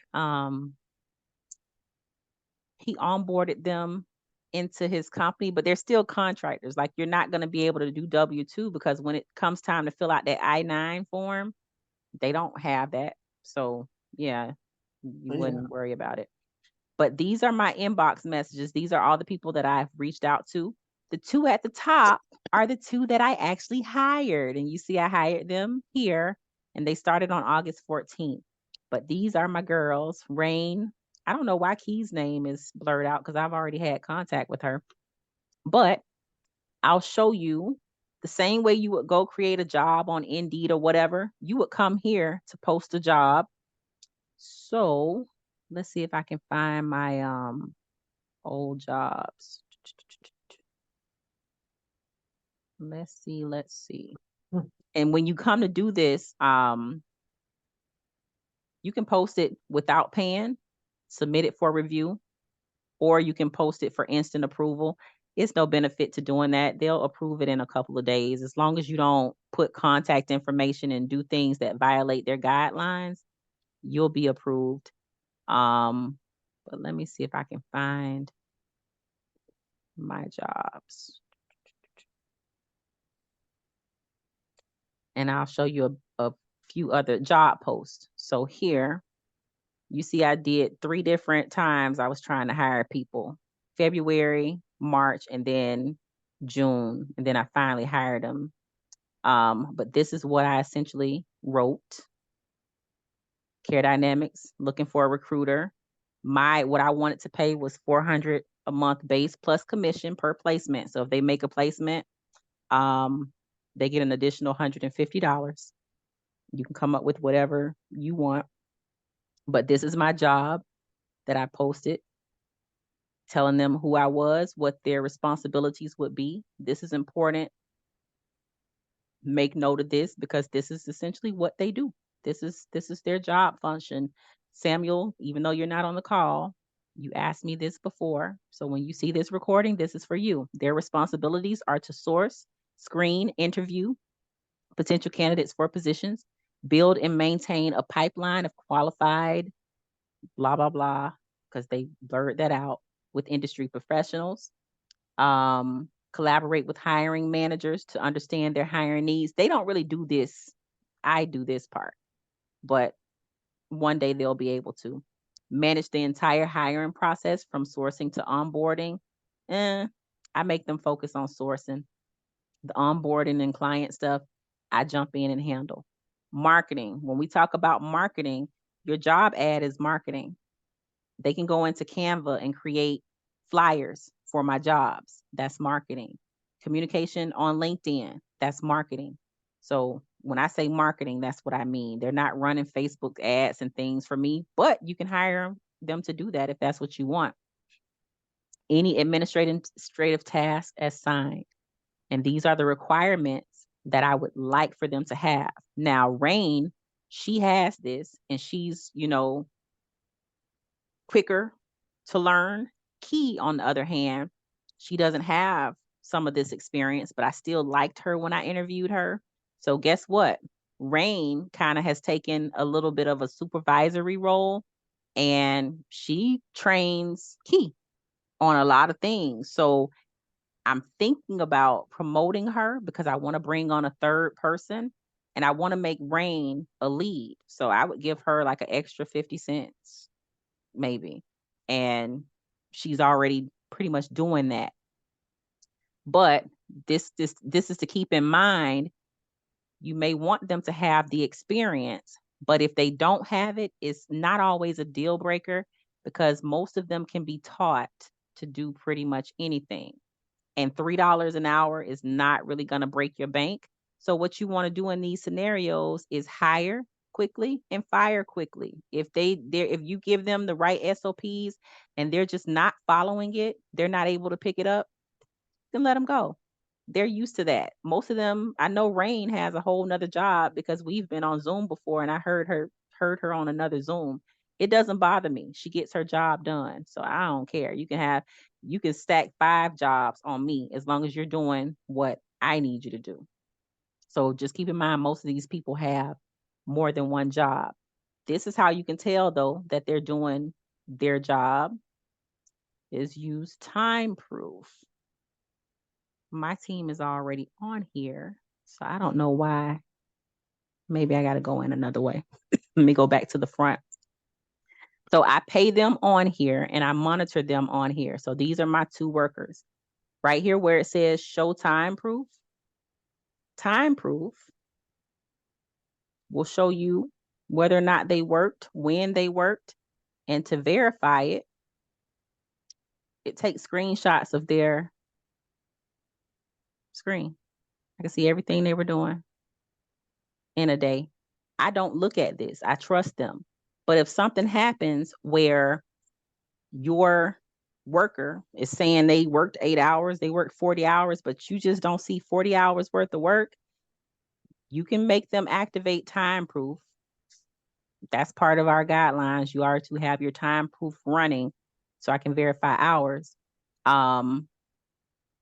And I can check and see what they're doing. Another way that this time proof is good is if, like, see, I don't know what that is, but hey, I don't worry about it. She does a great job. What I can do too, if I needed to, is if something goes wrong, I can kind of come in here and see who did it and what might have went wrong, like the communication or whatever. I can see it. So I was telling somebody over at Aetna uses something like this. These work from home jobs, people be getting fired thinking they're getting over. These companies we could tell how many clicks you made in a day. We know if you're sitting at that computer or not most of the time. I've been a supervisor and a manager in most of my roles. So we always use some variation of this to manage and watch productivity. I'm just not much of a micromanager. It creates more work for me. But if need be, I can figure it out. Now, when I want to pay them. Question. Yes, go ahead. How much did they charge you for the time proof? Nothing. It's free. It is free. That's the beautiful thing. Online Jobs PH, sign up. Because in addition to that, John Jonas, the owner of this, he has amazing trainings. He sends you emails almost every day telling you about the Filipino culture, how to give them bonuses, what days they need off, all for free. He teaches you how to train your people. He has some paid services, but this is all free. To pay them, I put my bank account in here. You can use PayPal, Payoneer. I like Payoneer because I asked both of my girls, what do they prefer? I want something that doesn't charge them a lot of fees. I put in their $140 for the week. One time I paid them $305 because what John Jonas says is that to start out for the first 4 weeks, paying them weekly and then go to monthly. Well, I like paying them weekly. And of course, anybody reasonably would like to be getting paid weekly. So I still pay them every week. They get their money on Saturday. I start the transaction like on Wednesday or Thursday, and they have their money by Friday or Saturday. And I use Payoneer. That's free too. Initially, it was like maybe 2 or 3% because I was using a debit card. But when you link it to your business bank account or whatever bank account, it's no charge. I think it might charge them something, but they've never complained about it. So yeah, all of this stuff is free.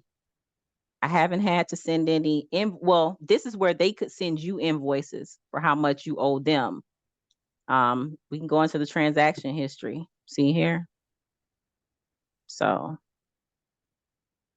I love everything about online jobs. PH. The only thing you pay for on here is the $69 it takes to start the hiring process. And once you hire them, you turn it off and you don't pay $69 again unless you need to hire somebody again. So it's not $69 a month. It's $69 anytime you're ready to hire somebody. Online jobs PH, workers receive a free $75, blah, blah, blah. Like it tells you everything. It really teaches you a lot about their culture. Like I would love to go visit over there. I know it's a third world country, but they just are really nice people. So any questions about online jobs.ph? Again, you can use Upwork or whatever, but I love this site. And just to show you, I hired recruiters. You can hire them to do anything, social media marketing. Like you can just come on here and just search for people, search for stuff, and you can find workers that do pretty much anything that can be done online. They are all virtual assistants. So if you just need them to come in and type up documents every day, you can hire them, pay them $2 and let them do that. If you need them to type up SOPs or something, they can do all of that. So understanding the delivery consultant role, that is what that's about. I go into the hiring process. To be honest, I think Samuel was asking me about like contracts and things. I didn't do all of that. Like it just I didn't find it to be necessary. I live in Florida, which is an at-will state anyway. So even if they were in Florida, they can quit me at any time and I can quit them at any time. I wouldn't do it to them, but let me show you what you get in the drive about all of that because I created a delivery consultant folder for you. This is pretty much all my SOPs that I've used on them over time. So literally everything I've trained them on, down to the last work instruction I gave them on the phone screenings, is here. Tell them how to do is as long as you tell them how to do everything, they will get it done. The problem only comes in when you just don't train them properly. Even if they're an experienced recruiter, you still got to train them on the processes in your company. So one thing that I will stress is that if you don't have your stuff together internally, hold off on this process. Don't think that you can just go find a recruiter and throw them into the business because you're going to get frustrated and they're going to get frustrated. I gave you a copy of the training materials that I use for them. There's training videos, YouTube videos. I also bought a Udemy course for them.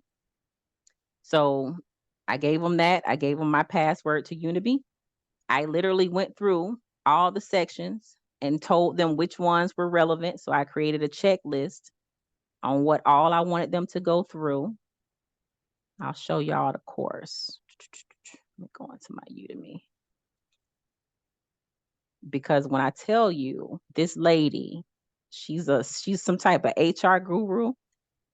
I had one of the delivery consultants, Rain, the more advanced one. She was like, Sean, I'm going to try out this technique. And I'm like, go ahead. This lady in this Udemy class taught them from the head to the tail recruiting. See if, and they can come back in here anytime and refer back to this class. It was this one, I think.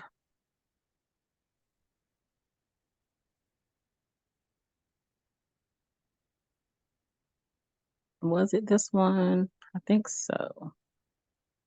Well, this is one of them. I purchased. This has got to be it because this is really long. So, ultimate recruitment, talent acquisition, and social hiring. I went through and picked out what sections were relevant to my business because this is for a whole talent acquisition HR function, a whole HR outfit. So if you were doing like a RPO model or something else where you're doing onboarding, this would actually be relevant to the all of you staffing focused folks. Here you go. A lot of the staffing stuff is in here. So they go in and I gave them 2 days paid to go through training. And when they were done, they let me know. And that was that. So I put that in you guys's folders, all the training, and all the work instructions. And this is ongoing. Like every time I come across something, the messaging, how to do Boolean searches, every time I come across something I want them to do, I use ChatGPT to help me, and I create SOPs for everything. Now, I keep mentioning ChatGPT. ChatGPT also is only as good as your input. The output is only as good as your input. So you go and you tell ChatGPT what you want, but you make sure that ChatGPT does not kick out bullshit, because it will. Like it's gonna do what it says. It's a large language model. So all it's designed to do is go and scour the internet for written materials on whatever keywords you're using, and it uses sequences to fill in what it thinks. Well, it doesn't think, fill in what falls within that sequence. So it's really good at what it does, but sometimes I've caught ChatGPT kicking out some wrong output. So it's one of those things where you need to know your stuff before you know how to command some of this AI technology that is there to assist you. It is not there to replace you, because you'll be looking crazy. I had, when I was doing my continuing education, I thought I was going to be smart and use it to take one of my continuing education tests because I was trying to get done. That thing failed. So I went back in, literally I copied and pasted the questions into ChatGPT and told it to take the test for me. I put the answers back in.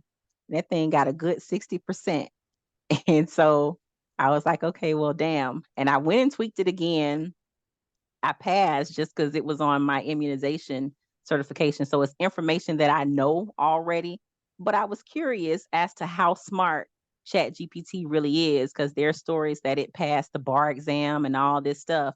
Well, it did not pass my pharmacist continuing education exam. It didn't. I had to do it myself. So sometimes ChatGPT is wrong because it's limited by the fact that its information is only as current as January 2022. So anything that's happened since that, it doesn't know it. It doesn't have access to it. They haven't taken the brakes off of it yet. Any questions? We're getting down. We're getting down. Let me go back into the master class. I think we're going to make it, y'all. We're going to make it. I had this opened up much better before. Okay, here we go. So all the information on your delivery consultants is here.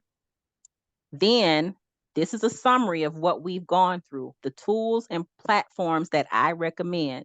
Keep in mind that there are alternatives to all of this. You can go and find those. But for what I like Online Jobs PH. Upwork. I actually like Upwork. Somebody on Upwork made my capabilities statement. Well, my capabilities deck. That little 1 minute deck cost me $100. Capabilities decks are very expensive. There's also pitch decks. Pitch decks are way longer. So when you're ready for those, Oftentimes those are for like when you want to go in front of investors for your businesses and your ventures, you'll create a pitch deck for them. These big corporate meetings, they create pitch decks. They pay somebody $800 to $1,000 to create 40 slides for them. That's why those corporate decks look very different than the little PowerPoints we sit there and put together. So if you can make your own, great, but that wasn't something I wanted to do. So I paid somebody $100 on Upwork to do it and set it to music and all that for me. Dripify. Ooh, I haven't showed you guys Zapier yet. To tie this all in, Zapier is super, super cool. Who just laughed? No, I'm asking a question. Did you say you paid somebody to do your on Upwork to do it for you? Yeah, let me show you. Upwork. Right here.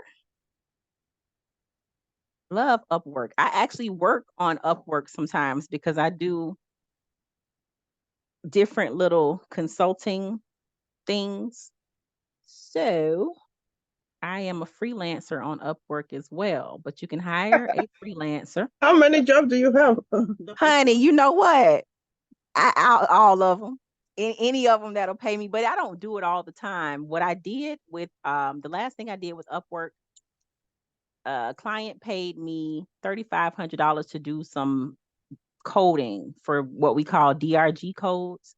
So I just do like specialized consulting things, something that doesn't take me a few days to a week to do. I'll do it for them. So no, I'm not one of the Upwork people that sits on here and makes capabilities decks and stuff. No, they have jobs on here or functions on here. I'll just show you one. Some of you are nurses, so I'm gonna type in registered nurse. See, I might have to log into the other one. Let's see if I find a job. See, yeah, there are nurses on here. Y'all might want to make note of this. There's different things that they're looking for, particularly in utilization management. These companies will hire you to do case management, utilization management. So these are nurses on here that are available for this. Let me see if I can find mine real quick. Show you. Actually, we'll do two things. I'm on here as a freelancer and Care Dynamics is on here as an agency. Because what I could also do that I was thinking about is those same those same recruiters and stuff that are on online jobs PH that I pay $3 an hour. I can come over here and sell them to other companies for a higher rate if I wanted to sit there and think about how to do that. But as you can see here, these are all the jobs that come up. I can do medical copywriting, case studies, whatever. And basically for my role, even though I am a pharmacist, I really function in my day-to-day as a consultant and a business analyst. My last contract or job per se with CVS and Salesforce, I was a business analyst and clinical consultant. So I don't necessarily go to a pharmacy and fill drugs. I do that too. I can. But for the most part, the work I do is spreadsheets and business functions for the big health companies. It's a lot more money in it, and it doesn't stress. Well, it can get stressful, but it's not your traditional pharmacist role. So let me see here. Any of you can come and create a profile on here and do the different jobs. So back to the capabilities deck. That was this one. I had this guy do a contract. I'll show you that one too for my hospice client. I had somebody come and rewrite one for me. So you come and you tell this person, several people are going to apply for your job. I chose John Connor, paid him $100, told him pretty much what I wanted. Here are the messages.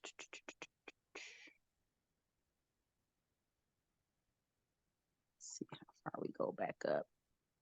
So this is when he messaged me. I had created a proposal that everybody could see. And then he sent me what he could do, his samples of his work. I sent him what I wanted done. I want a capabilities deck set to music, 60 seconds in length. I sent a example of it, and we communicated on it. Let me show you all of the amazing examples he gave me. This is everything that I wanted, scope of the work, all of that. I'll slow down so you can see it. I use ChatGPT to help me with that. Set a budget for it. Now, he created 2 drafts.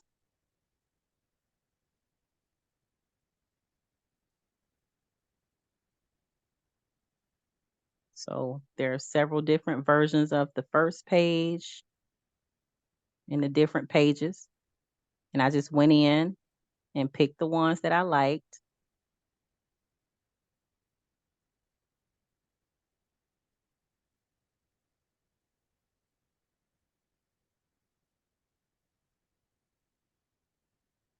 And again, with this, it's only as good as your input. A lot of this stuff I had already put together kind of for him. Let me see if I can show you my rough draft. He could have probably done it from scratch, but I threw something together so that he would know the guidelines for what I was looking for. Let's see. So this is what I just threw together. So this is the one I made myself, and I could have probably worked with it. I use AI to generate these images. And then I sent this to him so that he can approve upon my design. Mine was all over the place, but he got the point clearly. So paid him $100 for that. Upwork, you can find your recruiters on here. They're going to cost you a lot more money. Upwork charges more fees. So a lot of these people increase their prices. But these people are on here from everywhere making money, and they are really good. So if you can afford one of the higher end recruiters, go for it, because they're probably a good return on your money, especially if you're in tech.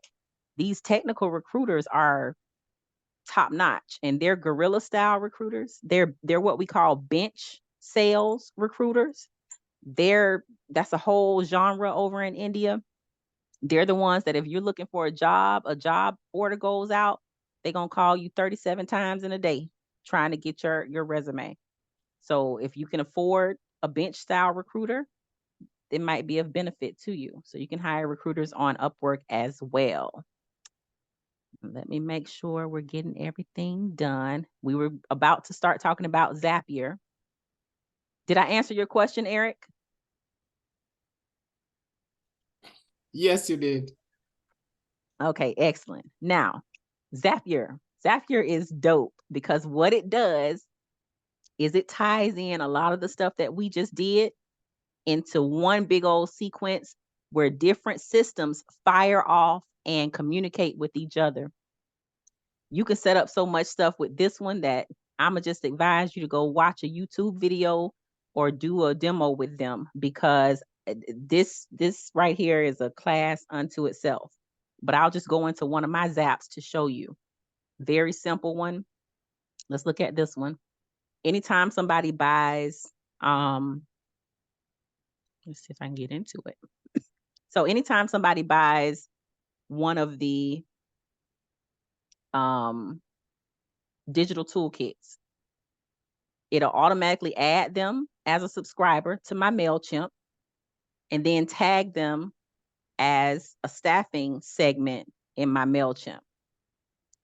I can set, gosh, my asthma is just getting worse the more I talk, but I can make a zap for pretty much anything. Let's go to the beginning and see if I can show you some examples. And I don't remember, I think Zapier might be $20 too. Like these little $20 add up. So per month, I'm probably spending about $120 on all my different apps, but they're really good because Zapier allows you to integrate your email with your spreadsheets, with your MailChimp, with your everything. And you can utilize it for free and do 5 zaps. Or if you get the paid plan, you can do up to like 100 different types of zaps. But this is good with your automation. One thing I yet like to use on the personal side that I didn't show you, but it's not really relevant to this. I use HubSpot to track all my deals and just keep myself in line. So HubSpot is integrated into my email. Anytime I send somebody an email, HubSpot also tells me who opened it, how many times, etc. So I can link HubSpot into MailChimp. But Zaps are basically tools that you utilize to get all your systems in place. Reason being, I don't recommend using an all-in-one system because if one thing in that system goes wrong, your whole day could be shut down. So use something like Zapier to integrate all your different systems. And I'll just show you real quick what HubSpot looks like. You don't have to, you can use Asana because these are project management tools. You can use HubSpot as a CRM, but why do that when you have Loxo and things already? It just would take a lot to build out. But this is my HubSpot. No, this is not my hub. Maybe I got to use the app. Let's see. Can you all see my desktop right now? Yes. I don't know where my Asana is there, but my HubSpot is gone. Knowing me, I got tired of it and took it off. It's on my phone. Those are my backup codes. I must have taken it off. It's on my phone. Hold on.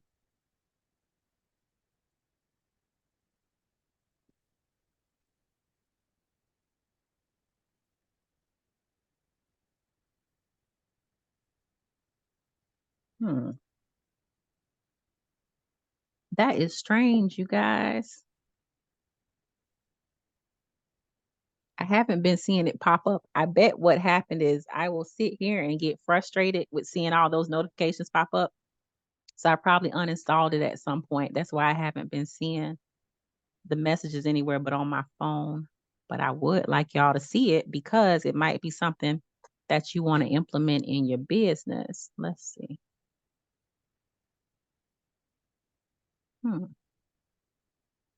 Okay, yeah, it's there.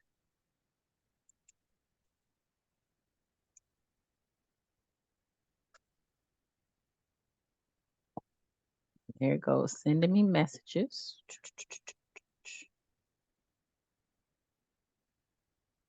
All right, remember me. All right, so when I say I track my deals, you can set HubSpot up to do so much stuff. So again, this is one that if you want to utilize it, go watch a YouTube video or something.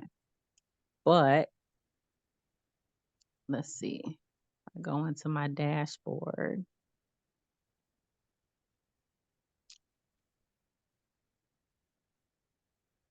This doesn't even look like mine.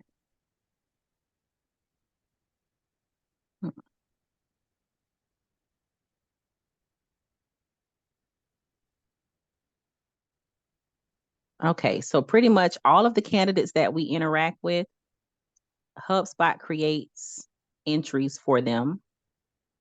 So they're all in here. And it does this automatically. This links into apollo.io. And there's a lot of, you can do automated sequences and workflows with this too. If I go into my deals, I track them in Asana too. So let me see. Yeah. This will be a lot to show y'all, but so we won't even get into it. But this is what I utilize to track myself. This is what I utilize to track my delivery consultants' performance, because you're going to want to set up KPIs in your business that kind of track how many screenings are they doing per week or per day on average. How many of those screenings are resulting in actual live placements? Like, there's so many different KPIs. We can have a whole nother class on this type of stuff, but I use HubSpot because what I like about the contacts in HubSpot is linked to my Gmail. So anytime I send out a message, it tells me immediately when you opened it. So if somebody says they didn't receive my email, yes, you did, because you opened it at 8:30 p.m. on 10/6/2023. And not only did you open it at that time, you opened it again at 8:02 and 9:04. So this thing tells you all of that. And then you can use something like Asana. You don't need both, but I like technology. I like all this stuff. I probably get distracted by it. You can use something like Asana to do similar things.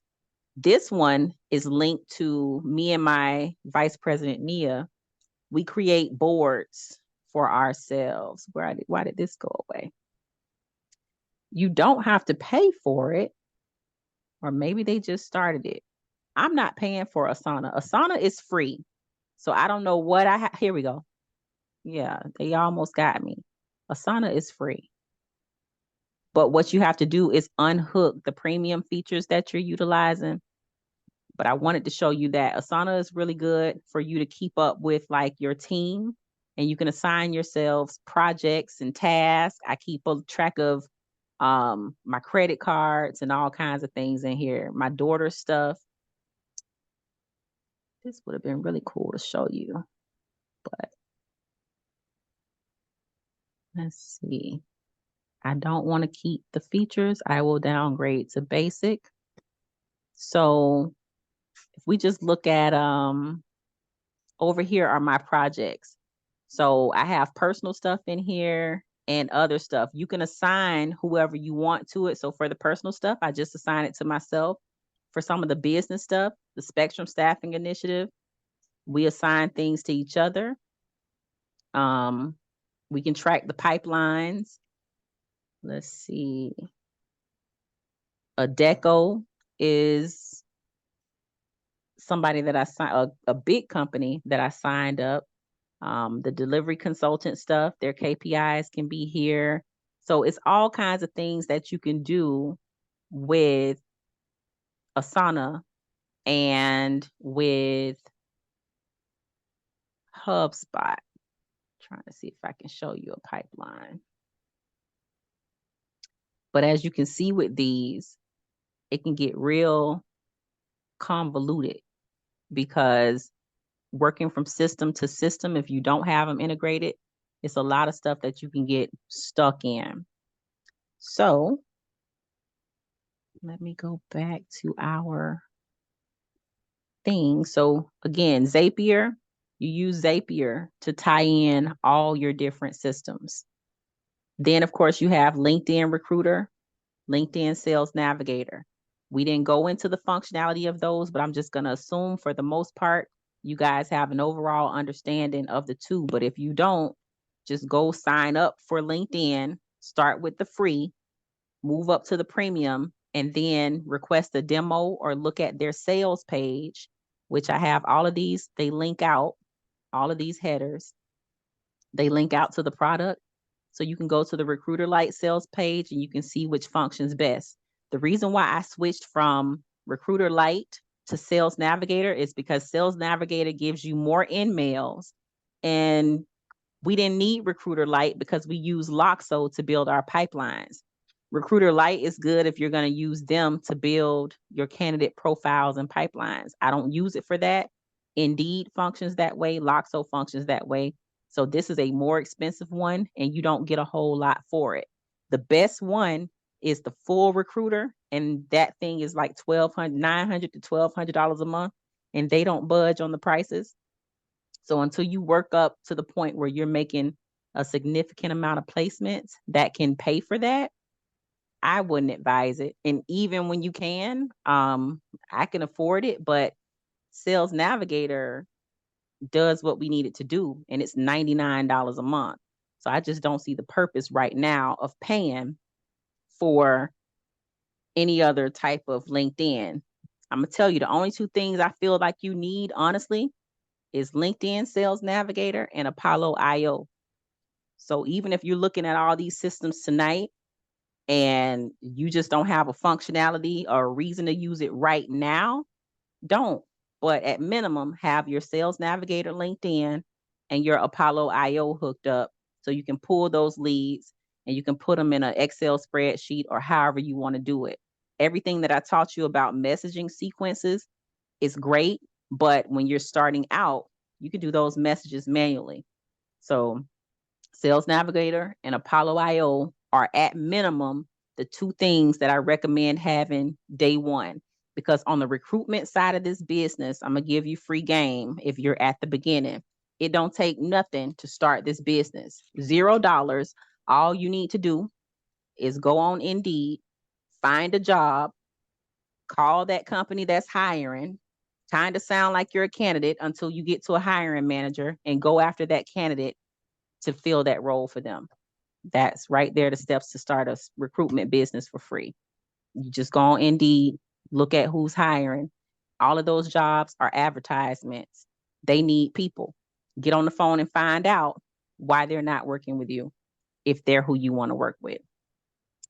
MailChimp, we went over. Zoom, we're already on, so you know what you can use Zoom for. Google Calendar, I didn't show you how I use my Google Calendar. When they set up their screenings, whether I do them or they do them, this is how I require them to set them up. They basically add everything that's needed to do the screening. They add it to an entry on the calendar. Let me get into the right calendar. I also recommend creating an email address for yourself and one for them. So business-wise, I have info@caredynamicsfl.com, which is mine. hello@caredynamicsfl.com is theirs. So for the most part, I give everybody hello@caredynamicsfl.com, especially when it comes to these candidates with these jobs, and all that goes to the delivery consultants. And then if it's something that they need me to see, they just forward it to me. That will allow you to not get bogged down into your email. So let's go back to the screenings. Ever since I stopped doing the screenings, there are less screenings on the calendar. So when it was me doing them, they had me piled up like here. This is around about when I stopped. But how they set them up is in the title. They'll put screening level. They put the position, the location, my name, their name, and who the person is. And then inside of here, they put the job description. They put the person's resume, and they put the person's candidate profile sheet or screening. We use a screening tool via ChatGPT. We feed in the job description, and we feed in the job description into ChatGPT, and then we feed in their resume, and it kicks out these resume guidelines and basically tells us they scored the person. You want to come up with some type of system that rates your candidates so that you don't waste time. I know with my one client with HCA, if the person doesn't have the level of experience that they want in that job description, they don't even get considered. There's no negotiation. So we have to make sure that whoever we're sending over, whoever we're submitting, matches that job description to a T. So those job descriptions are created for a reason. So you can use ChatGPT to create screening guidelines. Inside of the Masterclass folder, I have that as one of the SOPs for you. I'll let you go and look through all this on your own, but it's one of these. Using ChatGPT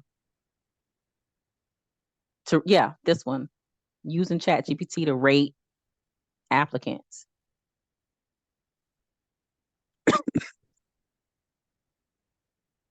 So all of that is there. Let me make sure I'm getting, because we're getting down to the hour. I was kind of worried that I wouldn't get through all of this stuff, but I'm making it. We didn't go over Loxo. You can use any CRM or applicant tracking system that you want. But if you don't have one yet, I recommend coming to loxo.co, hitting start for free, and starting for free. Reason being, even the paid format of Loxo is $350 a month, but it has so many good features built into it that out of all the CRM systems that I did demos with, this was literally my favorite one. Let's see. Why does it have me sitting at 3 seats still? Let's open it up. All right, so this is the inside of my Loxo platform. And it basically just has your pipelines. So all of your jobs, they come and they add all the jobs in here. Right now we have 94 active jobs that we are sourcing for. All of the candidates are in here, their resumes. Our clients are in here. If it doesn't have an assigned client, I tell them to assign it to Care Dynamics and we go from there. We can set tasks. If you sign up for the paid version of Loxo, it'll use AI to build job descriptions. It'll source for people for you. It does a lot. So I recommend, if you're gonna pay for it, getting the you have to get a demo. You have to go through a sales consultant to get the upgraded versions of it. But literally, it has something called resume parsing. So when we add a person or add a resume, it generates all this information for you. The free version, you can do all of this, but you'll be doing it manually. And when I say pipeline, everybody goes through a pipeline no matter what system you're using. So your recruitment pipeline starts with the job. Somebody applies to the job, they go on the long list. Then when you review the applications and screen them and determine that they fit the bill, they go to the short list. They go to outbound, they go to screening, they go to submitted. Hopefully they go to interviewing. And after they have been interviewed, they either go to rejected or they go to hired. So you move them easily through the pipeline. And this can be utilized for staffing or recruitment, however you want to set it up. But I am a huge fan of Loxo. And another reason why I'm a fan, let me go to my website and show you. If you're just starting out and you don't have your own job board for your website, I have both. But in the interim, if all you had starting out, you didn't even have a website built, you can go create a Loxo profile. Uh-oh, they're not letting me go. You can create a Loxo profile and it'll give you your own job board. So you could realistically use that as a website starting out. All my jobs that I just showed you are here. So when somebody wants to apply to one, they just click on it. Everything is there. They hit apply, put in their contact information, upload their file, and they apply. Upload their resume, their cover letter, whatever. And this is the same. This is just as good starting out as a website. I have it linked as a tab on my website just because I already had a job board, but I use Hot Jobs to do my Loxo. Any questions about that? So as you can see, I use a lot of different things in my business. Even though it might seem like a lot, once you get your sequencing down, it's not a lot because all this stuff integrates together. We went over Apollo IO. We went over Loom. And then I just give you some more extraneous information and tools. Q&A and reflections. That's where we are now. So I'm going to open up the floor for the last 15 minutes to any questions that you may have.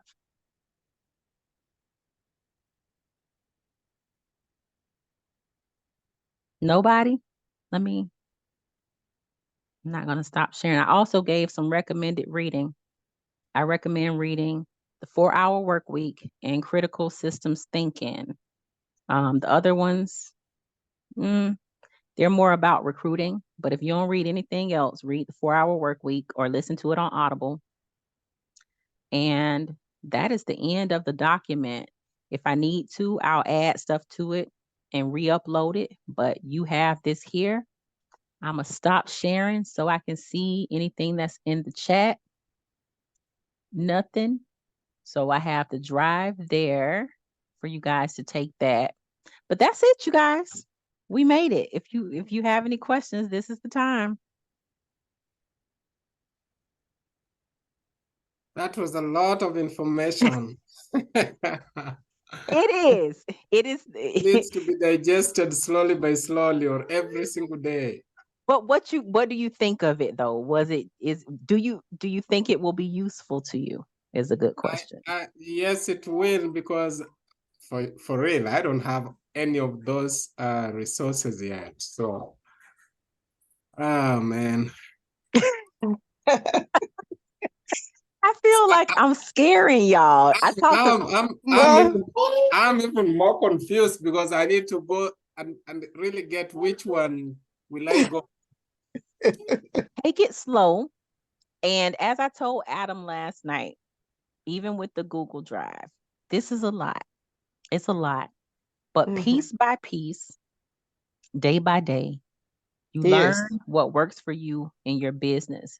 Ain't nothing to it but to do it. You got to get started and work through everything. And as this is what I recommend with everything.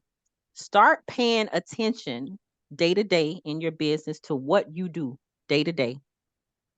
As a matter of fact, boom, there's an app for that. This is totally off the cuff. Let me show you. Pay attention to what, as you're working your business, what do you do all day? So desk time. There's an app called Desk Time. What Desk Time does is track everything you did. It'll tell you how much you was on Facebook, on TikTok, you were in Excel, but it tracks and takes screenshots of everything that you do, tracking your progress and your project time. That way, you know what you're spending time on, what you can delegate, what you can spend less or more time on. Chronicle everything you do. When you do your sourcing process or your recruitment process, type out or write down every step that you took, because that's going to help you build your operating procedures. Once you build out these operating procedures and things of that nature, it gets easier because you have what you do every day.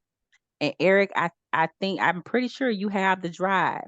All of this stuff is in there. I literally have it.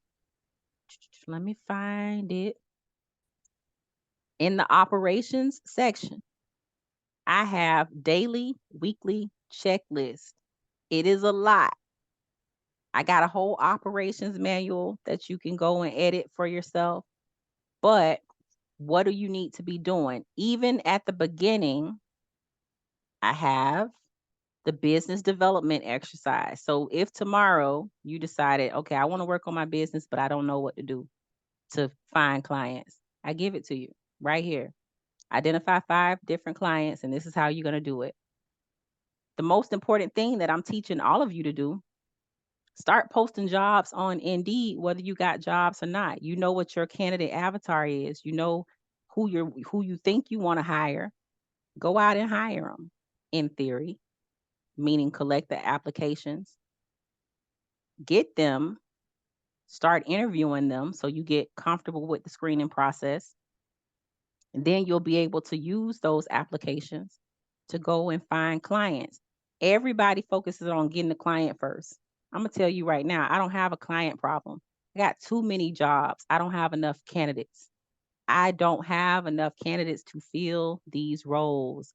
Do you know what my bank account would look like if we could fill all 400 of them HCA roles that we have?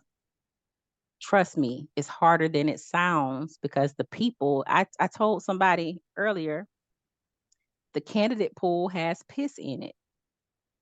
The people just are not there, not the qualified people that we need. So everybody starts this business focusing on, I got to find clients. If you found a client tomorrow, would you have the people to send to them? More than likely not. So I teach you to start from the back. Identify the clients you want and then go find the people for them first. Once you find the people for them, you use the MPC technique, which is also in the drive, and take that client, your most placeable candidates. And even if you're staffing, once you start accepting applications for your LPNs and registered nurses, once you get a good 3 to 10 of them, then you can go to the hospice facility or wherever you want it to work for. And you can say, hey, I have 10 LPNs that are coming off of an assignment with so-and-so competitor or whatever you want to say. So they're coming off of assignment and I'm trying to get them on to their next assignment and back to work. Who do I talk to about that? I see that you're hiring for LPNs. Boom. That's your segue into getting your client. You lead with candidates. That's what your job as a salesperson in this business is to sell people. You're selling candidates to clients. It's not the other way around. Don't go walking into these people saying, "Hey, I'm a staffing agency. Give me a job order." Uh-uh. That, I mean, it might work in some places. It ain't never worked for me. I do it the back way. So all of this stuff is here. All of these resources are there. And if it's so much, just ask me and I'll point you right to it because there is almost nothing that I haven't addressed in some form of fashion in this drive, in an email, like almost nothing. Certain things, RPOs and stuff like that, no. No, Pretty much anything else, it's in here somewhere. let me give you.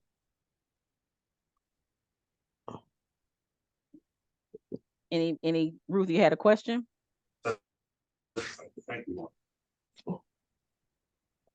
No, I'm sorry. No, you're fine. Anybody else? Eric, don't give up on me. I'm not giving up. You know me. Yes, you and you know it's been an honor and amazing to work with you because I know I'm slow, but I'm not. no, you're not. Don't say that. You really are one of my favorites in that you do your work. It's not it ain't always about production and making a placement. No, that'll come. You really try to get in there and understand and read and do the work. Adam, you're another one. Ruth, you're another one. There are some people that are not here tonight that need to be here.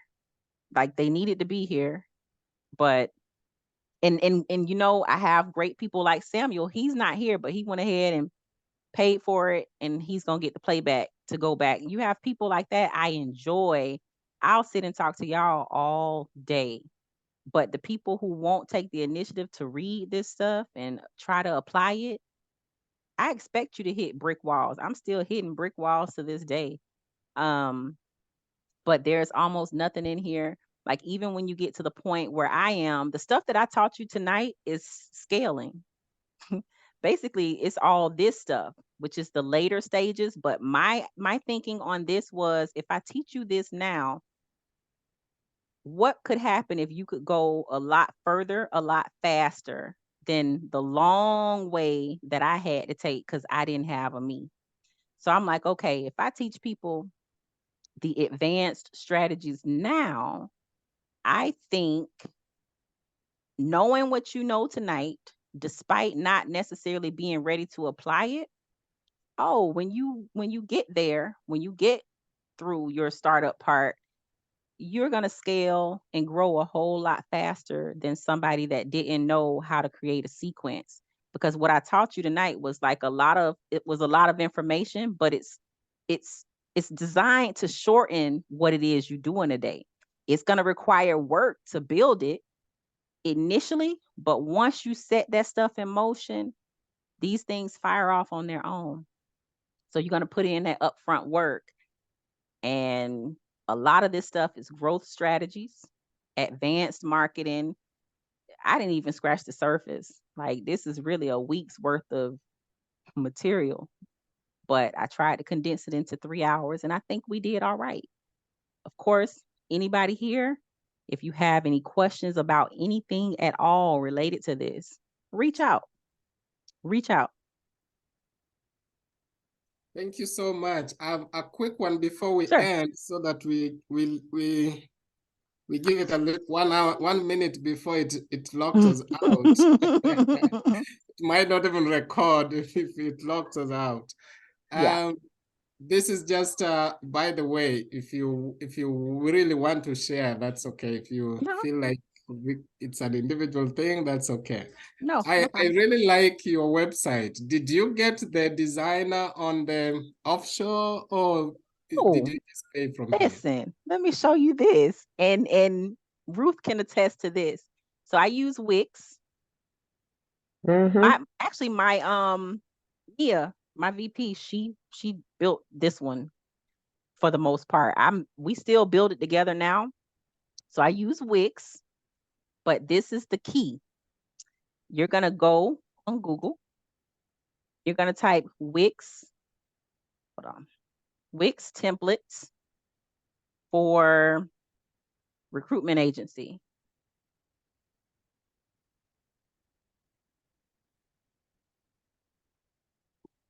And find anyone that you like.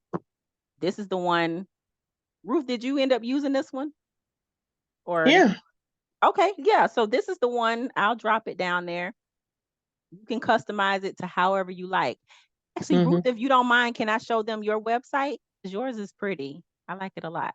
Do you mind if I show them? Not at all. Okay. So Ruth, I gave her that, and look at this. I don't see your screen. Are you showing it? Oh, okay. Yeah. Sorry. Yeah, Hold we on. can see the screen. My bad. Okay, so let me go back to the beginning. So I typed in, this is Wix. This is the back office of Wix, which is what I use for my site. I went into Google and typed in Wix template for recruitment agency, and staffing or whatever. First one that came up, looked at it and we liked it. So I sent that. I posted it in the chat. I sent this to Ruth, and her son got this done, I think, last weekend. So this is what the template looks like. You just click on edit this site and start putting your stuff in. And this is her website. Her website looks better than mine. It's so you can make it as simple or complex as you want. The only thing that I told her to add right here for jobs, Yeah. add your Loxo link. You can add a page. Actually, no, she got it. You Yeah. can use this too. She has a Hard Wix job. as a job board widget. So yeah. And you can add another tab for your Loxo link too. But you use this one. Let's see if we can look at another one. You don't have to use Wix. You can use WordPress. You can use whatever you want. But here's another one. Oh, that's pretty. Yeah. And you know what this looks like to me? This looks like a site called Insight. I was telling one of you guys in a one-on-one, I stalk other agencies as you should. And I came across this one. Reason that they caught my eye is because they have like a lot of followers on LinkedIn. And I'm like, well, what do they do? And they're in Orlando, they're in Atlanta, but their website, this was so pretty. Hmm. So I'm just like, what do they, and I still haven't figured out like who the owner is, but they do all these different industries. Like they have a nice blog. So find websites that you like and incorporate the things about them that you like. And if you need to, you can absolutely hire somebody to do it for you. But Ruth, was it hard to do your website? Would you say? Yeah, I have my daughter, so we did it together. You think it was hard, or how was it hard? No, not hard. See?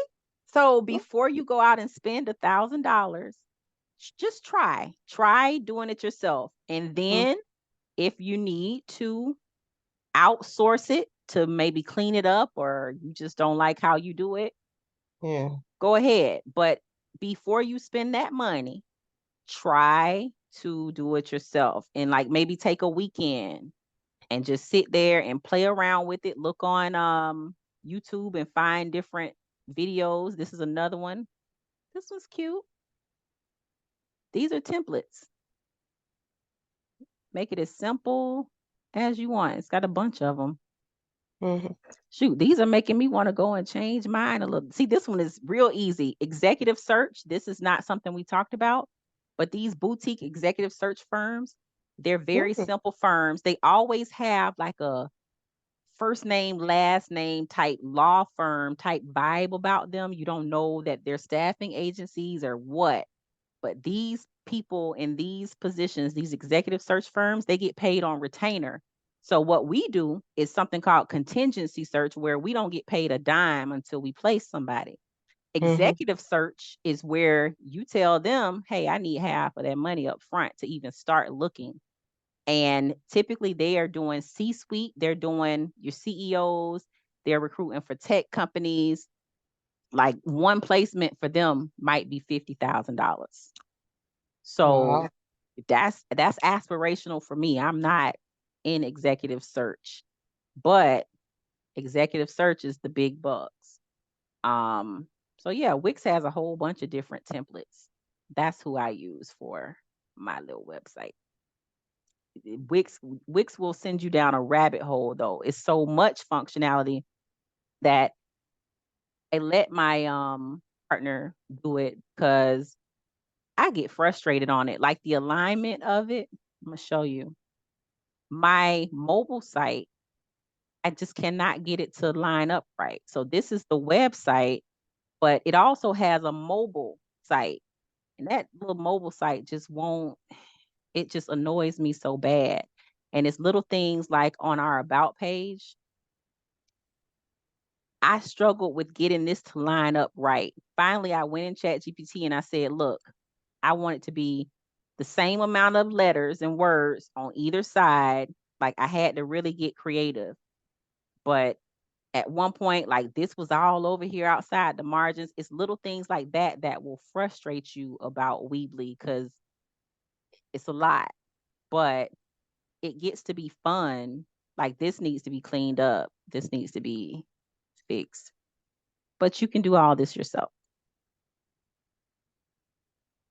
So I don't know what site Insight Global used. They probably had somebody build this, but I want to know more about them just off of their website.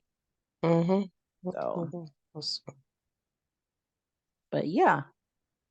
Any more questions? Eric, you gonna go build a website this weekend? I guess. No, Listen, mine is already made. I just wanted to clean it up. yeah, So Uh, to some extent, I'm thinking I remember it's seeing your okay. website and there's nothing wrong with it at all. Okay. Yeah, I saw your website when you first came aboard with me. Like don't get stuck in details like that. Like as the money rolls in and you got That's my time to worry about, that's my do that. problem. That's my problem. I'm that Meticulous. yes. I'm thinking that I'm in my mind. I'm thinking that a client is No, you looking got at to my go get the website and then like, no, this is not nope. genuine. I need you to put that energy into finding some candidates, talking to them, getting comfortable with that process, and talking to some clients. I need you to be that meticulous about putting yourself out there, about connecting with people on LinkedIn. If you guys don't do nothing else, don't send any messages. Go on LinkedIn and just start connecting with people, because you need to build your LinkedIn connections up to at least 500. Just so that you'll be able to connect. Because when you don't have enough connections, it will limit how much you can send out. So you need to build your connections up to 500 plus. So start doing that at minimum, making sure your LinkedIn profile looks good, looks professional. You can start building your different, I don't know if I sent you guys, I probably didn't, because make sure that everybody's here is in the WhatsApp group, the Staffing Startup Incubator. I think most of you are, because I just dropped different stuff in there. At one point, I made a list telling you everywhere that you need to go and add your business. For example, Indeed. Start adding your company to Indeed now, because Indeed will kick back. It'll reject you. So here, I told you 20 of the most popular sites to add your business on. So you need to be creating business pages for these. Be careful with Yelp, because they'll offer you free ads and stuff, and then you'll get a bill for $100. So make sure that you're doing all you will. I had to pay them $104 a couple weeks ago, and I still don't know what the heck I signed up for. Same thing with like Indeed and LinkedIn. They'll tell you posting a job for free. It's free up until a certain point. I had to fight with LinkedIn over like $700. Like, be careful. Don't put if it requires your credit card, just go on X out of it, or put your card in, get it, and then cancel it right the same day, because these sites will eat up. They know you're a recruitment agency and a staffing agency, so they expect you to buy in, and they will get the butter from the duck. Same thing here. I gave you the payroll solutions, and I told you pretty much for your homework, go in here and do payroll demos. I use Gusto. My staffing initiative people, I'm a copy and paste. This is for my agency partners. They posted some stuff in here today.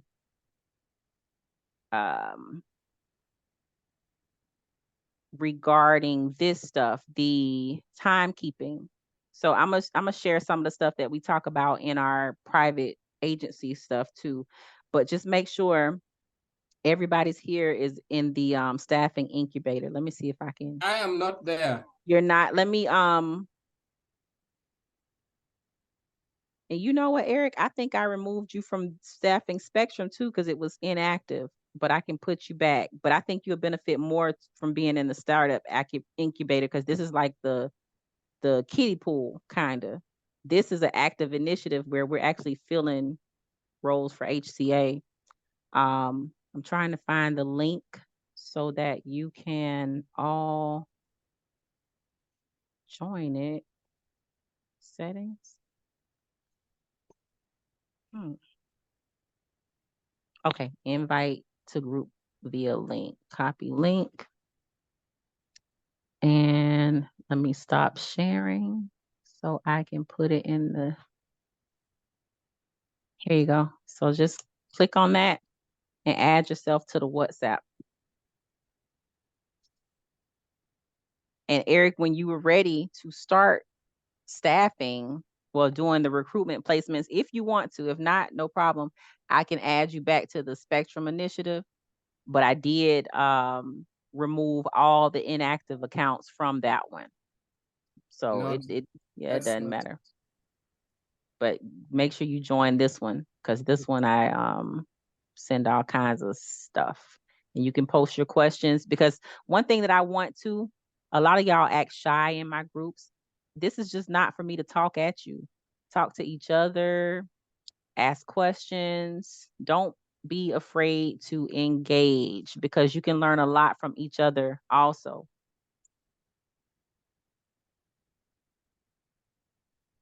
And another tip while we're in here, how do I manage my team?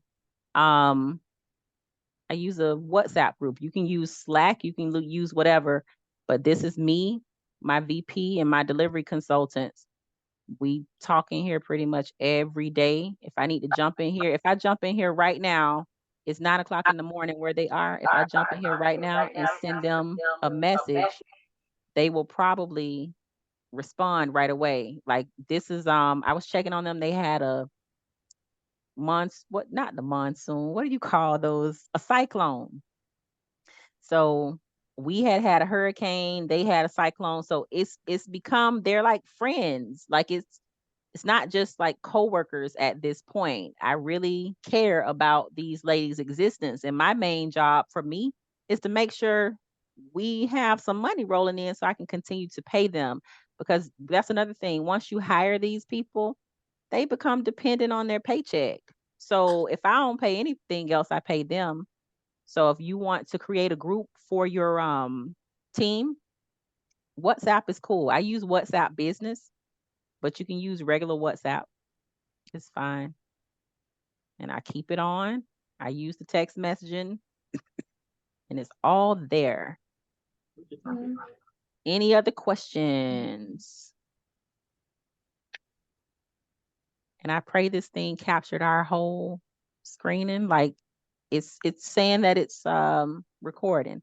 So as soon as the recording is done, I'm going to create the link for it and I'll send it to you tomorrow. But if nothing else, we can go ahead and end. Thank you. You are Thank so you very welcome. Thank much. you, each and every one of Thank you, you. for coming. Thank you. All righty. Have a good night. Bye. Have a good You too. night. Bye-bye.